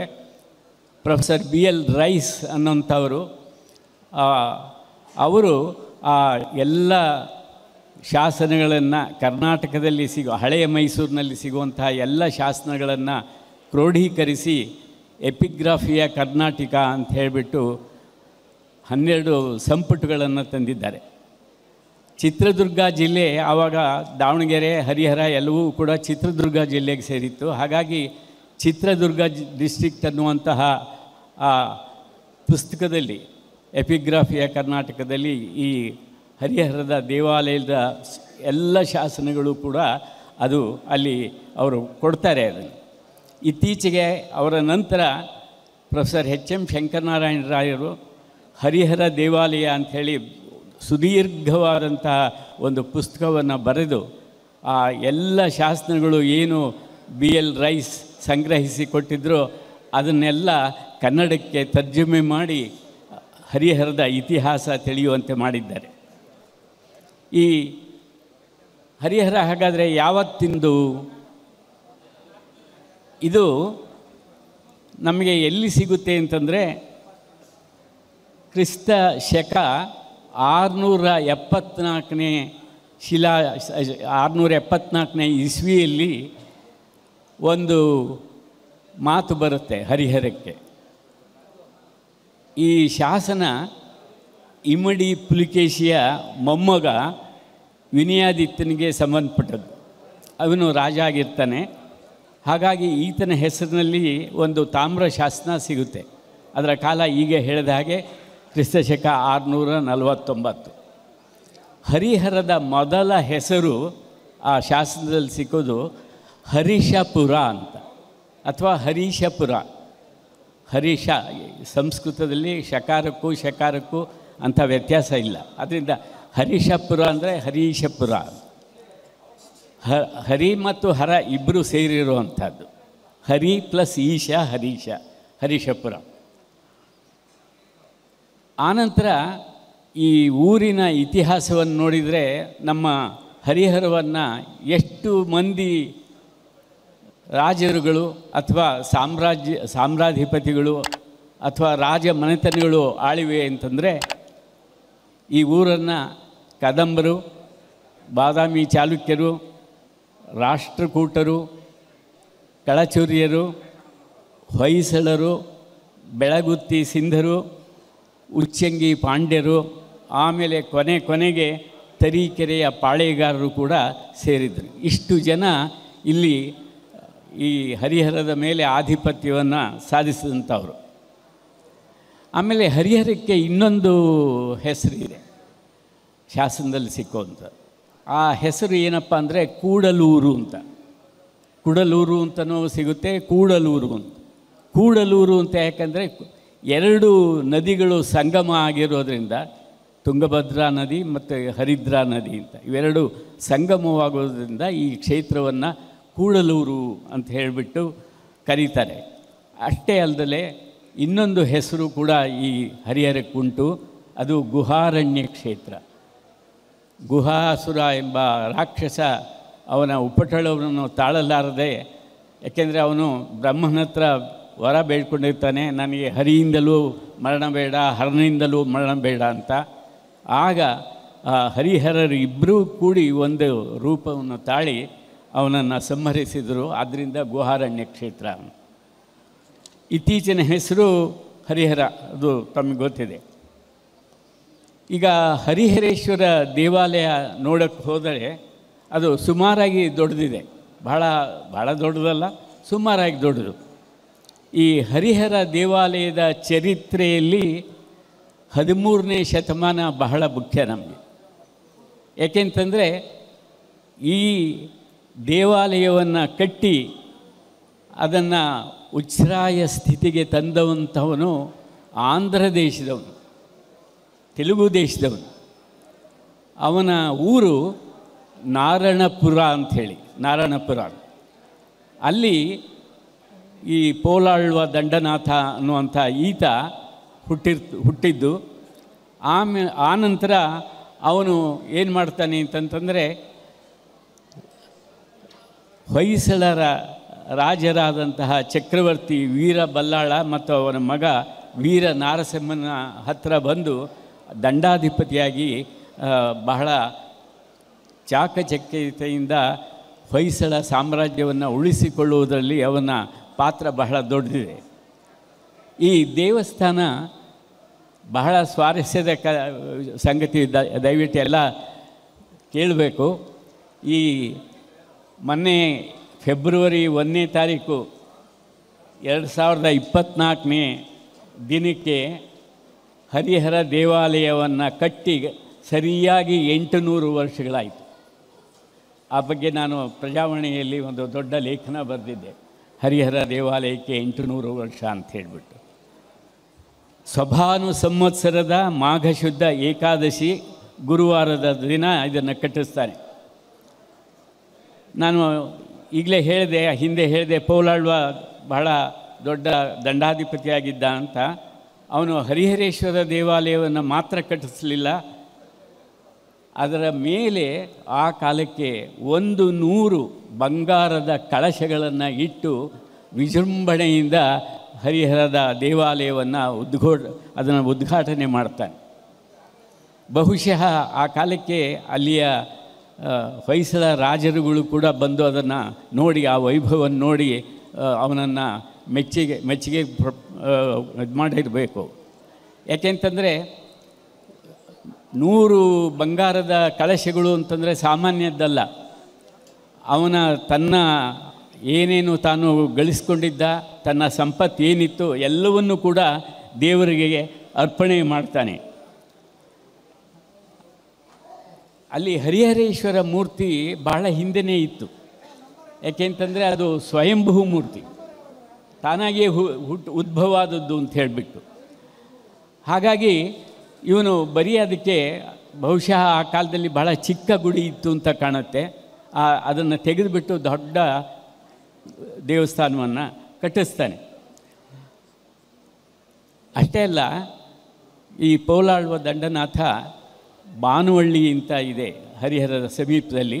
ಆ ಬಾನುವಳ್ಳಿಯಲ್ಲೂ ಕೂಡ ಒಂದು ಲಕ್ಷ್ಮೀನಾರಾಯಣ ದೇವಸ್ಥಾನವನ್ನು ಕಟ್ಟಿಸ್ತಾನೆ. ಈ ಪೌಲಾಳ್ವ ದಂಡನಾಥನ ಬಗ್ಗೆ ಶಾಸನ ಏನು ಹೇಳುತ್ತೆ ಅಂತಂದರೆ, ಪೌಲಾಳ್ವ ದಂಡನಾಥ ಸತ್ಯವಂತ, ಯಾವಾಗಲೂ ಸತ್ಯವಂತ, ಸುಳ್ಳು ಹೇಳ್ತಾ ಇರಲಿಲ್ಲ. ಸಾಹಿತ್ಯಾಭಿಮಾನಿ, ಯಾಕೆಂತಂದರೆ ಇವನು ಹರಿಚಾರಿತ್ರ ಅನ್ನುವಂಥ ಷಟ್ಪದಿ ಕಾವ್ಯವನ್ನು ಬರೆದಿದ್ದ ಅಂಥೇಳಿ ಶಾಸನ ತಿಳಿಸುತ್ತೆ. ಆದರೆ ದುರ್ದೈವದಿಂದ ಆ ಷಟ್ಪದಿ ಕಾವ್ಯ ನಮಗೆ ಸಿಕ್ಕಲಿಲ್ಲ. ಸಿಕ್ಕಿದ್ದಿದ್ದರೆ ರಾಘವಾಂಕನಿಗಿಂತಲೂ ಮುಂಚೆ ಈ ಪೌಲಾಳ್ವ ದಂಡನಾಥ ಆ ಕೃತಿಯನ್ನು ರಚಿಸಿದ ಅನ್ನುವಂಥದ್ದು ಗೊತ್ತಾಗುತ್ತೆ.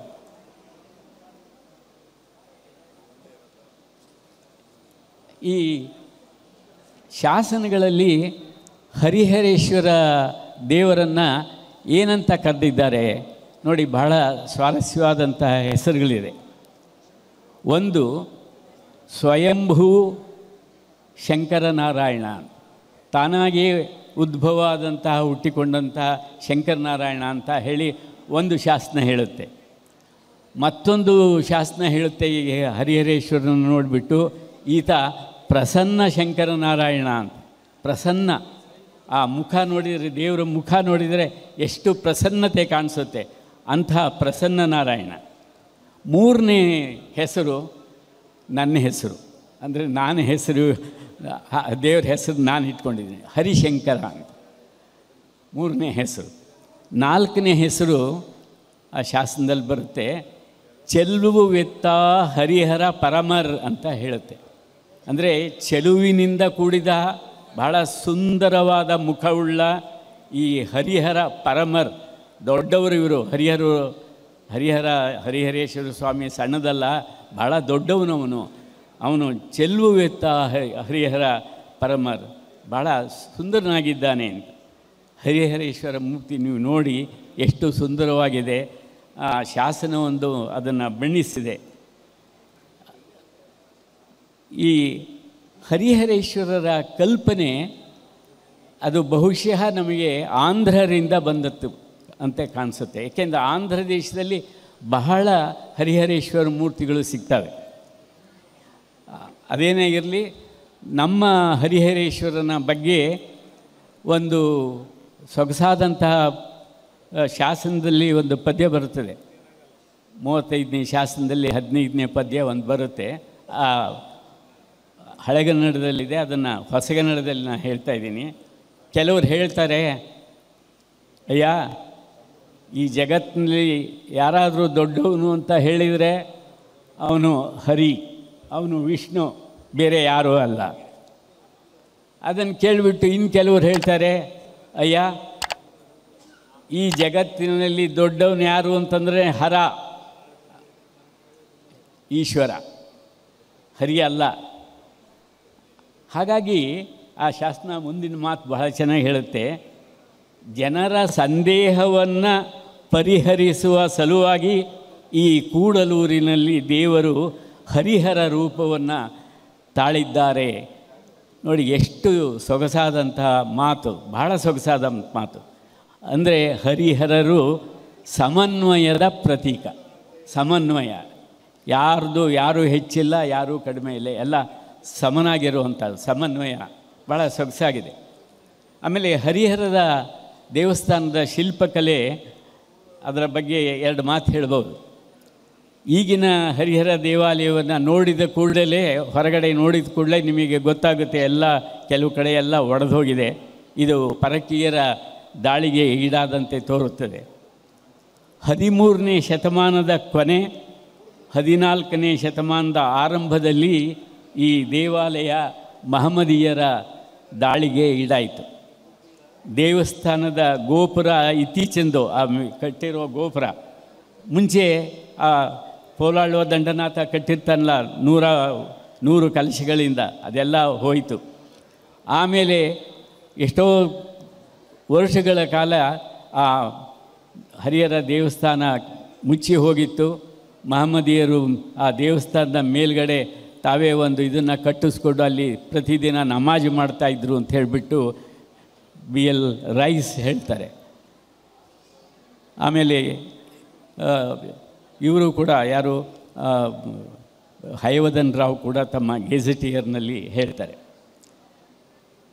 ಈ ದೇವಸ್ಥಾನದ ವೈಶಿಷ್ಟ್ಯ ಏನಪ್ಪ ಅಂತಂದರೆ, ಇದರಲ್ಲಿರುವಂತಹ ಕಂಬಗಳು, ನೀವು ಕಂಬಗಳನ್ನು ನೋಡಿದ್ರಲ್ಲ, ಹರಿಹರೇಶ್ವರ ದೇವಸ್ಥಾನಕ್ಕೆ ಹೋದರೆ ನಿಮಗೆ ಮೊಟ್ಟ ಮೊದಲು ನಿಮಗೆ ಆಕರ್ಷಣೆ ದೇವರಿಗಿಂತ ಕಾಣಿಸೋದು ಆ ಕಂಬಗಳು. ಆಧುನಿಕ ತಂತ್ರಜ್ಞಾನ ಇಲ್ಲದ ಕಾಲದಲ್ಲಿ ಈ ಕಂಬಗಳನ್ನು ಕಡೆದು ಸುಂದರವಾಗಿ ಕಾಣುವಂತೆ ಮಾಡಿದಂತಹ ಆ ಅಜ್ಞಾತ ಶಿಲ್ಪಿಗಳಿಗೆ ಏನು ಹೇಳಬೇಕು, ನಾವು ನಮ್ಮೆಲ್ಲರ ನಮಸ್ಕಾರ ತಿಳಿಸ್ಬೇಕು. ಅಷ್ಟು ಸೊಗಸಾಗಿ ಕಳೆದಿದ್ದಾರೆ. ದೇವಸ್ಥಾನದ ಹೊರಗಡೆ ನೀವು ಬಂದರೆ 2 ದೊಡ್ಡ ದೀಪದ ಸ್ತಂಭಗಳನ್ನು ನೋಡ್ತೀರಿ. ಅವು ಇತ್ತೀಚಿನವು. 1479ರಲ್ಲಿ ಬಾದಾಮಿ ಪ್ರಭುವರ್ಮ ಅವನ ಹೆಂಡತಿ ತುಳಜಾಬಾಯಿ ಅನ್ನೋಳು ತನ್ನ ಗಂಡನಿಗೆ ಒಳ್ಳೆಯದಾಗಬೇಕೆಂದು ಇವುಗಳನ್ನು ಮಾಡಿಸಿ ಧರ್ಮ ಕಾರ್ಯ ಮಾಡಿದಳು. ನೋಡಿ, ಆ ಕಾಲದಿಂದಲೂ ಕೂಡ ಹೆಣ್ಣುಮಕ್ಕಳು ತಮ್ಮ ಯಜಮಾನರ ಬಗ್ಗೆ ಎಷ್ಟು ಪ್ರೀತಿಯನ್ನು ಇಟ್ಕೊಂಡಿರ್ತಾರೆ. ಯಾಕೆ ಮಾಡಿಸಿದ್ಲು ಅದು ದೇವಸ್ಥಾನ ಅಂದರೆ, ದಿನ ಎಣ್ಣೆ ದೀಪ ಹಚ್ಚಿ ದೇವರ ಮುಂದೆ ಉರಿಲಿ, ನನ್ನ ಗಂಡನಿಗೆ ಒಳ್ಳೆಯದಾಗಲಿ ಅಂಥೇಳಿ. ಅದೊಂಥರ. ಈ ಹರಿಹರ ದೇವಾಲಯದ ಎಡಕ್ಕೆ 2 ದೇವಸ್ಥಾನ ಇತ್ತು. ಒಂದು ಯೋಗೀಶ್ವರ ದೇವಸ್ಥಾನ ಅಂತ. ಆ ಯೋಗೀಶ್ವರ ದೇವಸ್ಥಾನ ಏನಾಯಿತು ಅನ್ನೋದು ಯಾರಿಗೂ ಗೊತ್ತಿಲ್ಲ. ಏಕೆಂತಂದರೆ ಕಾಲನ ದಾಳಿಗೆ ಸಿಕ್ಕೋದೆಲ್ಲ ನೆಲಸಮ ಆಗೋಗ್ಬಿಟ್ಟಿದೆ. ಇನ್ನೊಂದು ಹರಿಹರರ ಇದ್ದ ಹಾಗೆ ಪಾರ್ವತಿ ಮತ್ತು ಲಕ್ಷ್ಮೀ ದೇವಿಯರ 2 ದೇವಸ್ಥಾನಗಳಿದ್ದು, ಒಂದು ದೇವಸ್ಥಾನ ಹೊರಟೋಯ್ತು. ಈಗ ಲಕ್ಷ್ಮೀ ದೇವಸ್ಥಾನ ಅಂತ ಇದೆ. ಆ ಲಕ್ಷ್ಮೀ ದೇವಸ್ಥಾನದಲ್ಲಿ ವಾಸ್ತವವಾಗಿ ಇರುವಂಥದ್ದು ಯಾವುದು, ಅಷ್ಟಭುಜ ಉಳ್ಳಂತಹ ಮಹಿಷಾಸುರ ಮರ್ದಿನಿ. ಆ ಮಹಿಷಾಸುರ ಮರ್ದಿನಿಯ ಅಮೃತಶಿಲೆಯ ದೇವರನ್ನು ತಂದು ಪ್ರತಿಷ್ಠಾಪನೆ ಮಾಡಿದವರು ಪೇಶ್ವೆಗಳು. ಇದು ಗೊತ್ತಾಗುತ್ತೆ. ಅದು ಆಮೇಲೆ ಕೆಲವು ಶಾಸನಗಳು ಹರಿಹರ ಕ್ಷೇತ್ರವನ್ನು ಗಯಾ, ಕಾಶಿ, ಹಂಪೆ ಇವುಗಳಿಂತಲೂ ಶ್ರೇಷ್ಠ ಅಂತ ಹೇಳಿಬಿಟ್ಟು ವರ್ಣಿಸ್ತವೆ. ಅದೇನಾದರೂ ಇರಲಿ. ನೋಡಿ, ಇವತ್ತಿನ ಸಾಹಿತ್ಯ ಸಮ್ಮೇಳನ ಈ ಭವನಕ್ಕೆ ಪೋಲಾಳುವ ದಂಡನಾಥನ ಹೆಸರನ್ನು ಕೂಡ ನೀವು ಇಟ್ಟಿದ್ದೀರಿ. ಬಹಳ ಒಳ್ಳೆಯದು. ದಾನವೀರ ಪೋಲಾಳುವ ದಂಡನಾಥನ ಹೆಸರನ್ನಿಟ್ಟು ಅವನ ಕೀರ್ತಿಯನ್ನು ನೀವೆಲ್ಲರೂ ಅಜರಾಮರ ಮಾಡಿದ್ದೀರಿ. ಬಹುಶಃ ಅವನ ಆತ್ಮ ನಿಮ್ಮ ನಡುವೆ ಕುಳಿತು ಈ ಎಲ್ಲ ಕಾರ್ಯಕ್ರಮಗಳನ್ನು ನೋಡಿ ಸಂತೋಷ ಪಡ್ತಿರಬೇಕು. ನಮಸ್ಕಾರ. ಹರಿಹರದ ಐತಿಹಾಸಿಕ ವಿಶೇಷತೆಯನ್ನು ಕುರಿತು ಈ ಒಂದು ಗೋಷ್ಠಿ ಅಧ್ಯಕ್ಷತೆ ವಹಿಸತಕ್ಕಂಥ ಪ್ರೊಫೆಸರ್ HS ಹರಿಶಂಕರ್ ಸರ್ ಭಾಳ ಮನೋಜ್ಞವಾಗಿ ನಮಗೆಲ್ಲರಿಗೂ ಸಾಹಿತ್ಯವನ್ನು ಉಣಬಡಿಸಿದರೆ ಅವರಿಗೆ ನಮ್ಮ ಈ ಒಂದು ಸಮ್ಮೇಳನದ ಪರವಾಗಿ ಹೃತ್ಪೂರ್ವಕವಾಗಿರ್ತಕ್ಕಂಥ ಅಭಿನಂದನೆ ಮತ್ತು ಸನ್ಮಾನ. ಈ ಒಂದು ಗೋಷ್ಠಿ ಎರಡಾದ ತಕ್ಷಣವೇ ಸಾಂಸ್ಕೃತಿಕ ಕಾರ್ಯಕ್ರಮ ಏಕತಾರಿ ಪದಗಳು ಪರಮೇಶ್ವರ ಕತ್ತಿಗೆ ಇವರ ತಂಡದಿಂದ ಈ ಒಂದು ಎರಡನೇ ಗೋಷ್ಠಿಯ ಅಧ್ಯಕ್ಷತೆ ವಹಿಸಿಕೊಂಡು ಕಾರ್ಯಕ್ರಮವನ್ನು ಯಶಸ್ವಿಯಾಗಿ ನಡೆಸಿಕೊಡ್ತಕ್ಕಂಥ ಪ್ರೊಫೆಸರ್ HS ಹರಿಶಂಕರ್ ಸರ್ ಅವರಿಗೆ ಹೃತ್ಪೂರ್ವಕವಾಗಿರ್ತಕ್ಕಂಥ ಅಭಿನಂದನೆಗಳನ್ನು ಸಲ್ಲಿಸ್ತೇವೆ. ಅದೇ ರೀತಿಯಾಗಿ ಈ ರೈತರ ಒಂದು ಸಮಸ್ಯೆಗಳು ಪರಿಹಾರ ಕುರಿತು ನಮಗೆ ಉಣಬಡಿಸಿರ್ತವ ಸಾಹಿತ್ಯವನ್ನು HR ಬಸವರಾಜ ಸರ್ ಅವರಿಗೂ ಹೃತ್ಪೂರ್ವಕ ಧನ್ಯವಾದಗಳು. ಮತ್ತು ದಲಿತ ಸಾಹಿತ್ಯ ಮತ್ತು ಪ್ರೊಫೆಸರ್ B ಕೃಷ್ಣಪ್ಪನವರ ಕುರಿತು ಡಾಕ್ಟರ್ AB ರಾಮಚಂದ್ರಪ್ಪನವರು ಸಹ ಮನೋಜ್ಞವಾಗಿ ತಿಳಿಸಿದ್ದಾರೆ. ಅವರಿಗೂ ಸಹ ಹೃತ್ಪೂರ್ವಕವಾದ ಧನ್ಯವಾದಗಳು ಅನಿಸ್ತೇವೆ. ಮತ್ತು ವೇದಿಕೆ ಮೇಲೆ ಹಾಸನಲ್ಲಿರ್ತಕ್ಕಂಥ ಮಾದೇವಪ್ಪಗೌಡರು, B ವೀರಯ್ಯನವರು, ಸರ್ವ ಸದಸ್ಯರು, ದಾವಣಗೆರೆ ಜಿಲ್ಲಾ ನಮ್ಮ ಕನ್ನಡ ಸಾಹಿತ್ಯ ಅಧ್ಯಕ್ಷರು ಮಂಜುನಾಥ್ ಪಟೇಲ್ರವರು, ಜಿಗಳಿ ಆನಂದಪ್ಪನವರು ಎಲ್ಲರಿಗೂ ಸಹ ಹೃತ್ಪೂರ್ವಕವಾಗಿರ್ತಕ್ಕಂಥ ಧನ್ಯವಾದಗಳನ್ನು ಅರ್ಪಿಸ್ತಾರೆ. ಇಲ್ಲ ಸರ್ವರಿಗೂ ನಮಸ್ಕಾರ. ದಾವಣಗೆರೆ ಜಿಲ್ಲಾ 13ನೇ ಕನ್ನಡ ಸಾಹಿತ್ಯ ಸಮ್ಮೇಳನದ 3ನೇ ಗೋಷ್ಠಿ ಕವಿಗೋಷ್ಠಿ.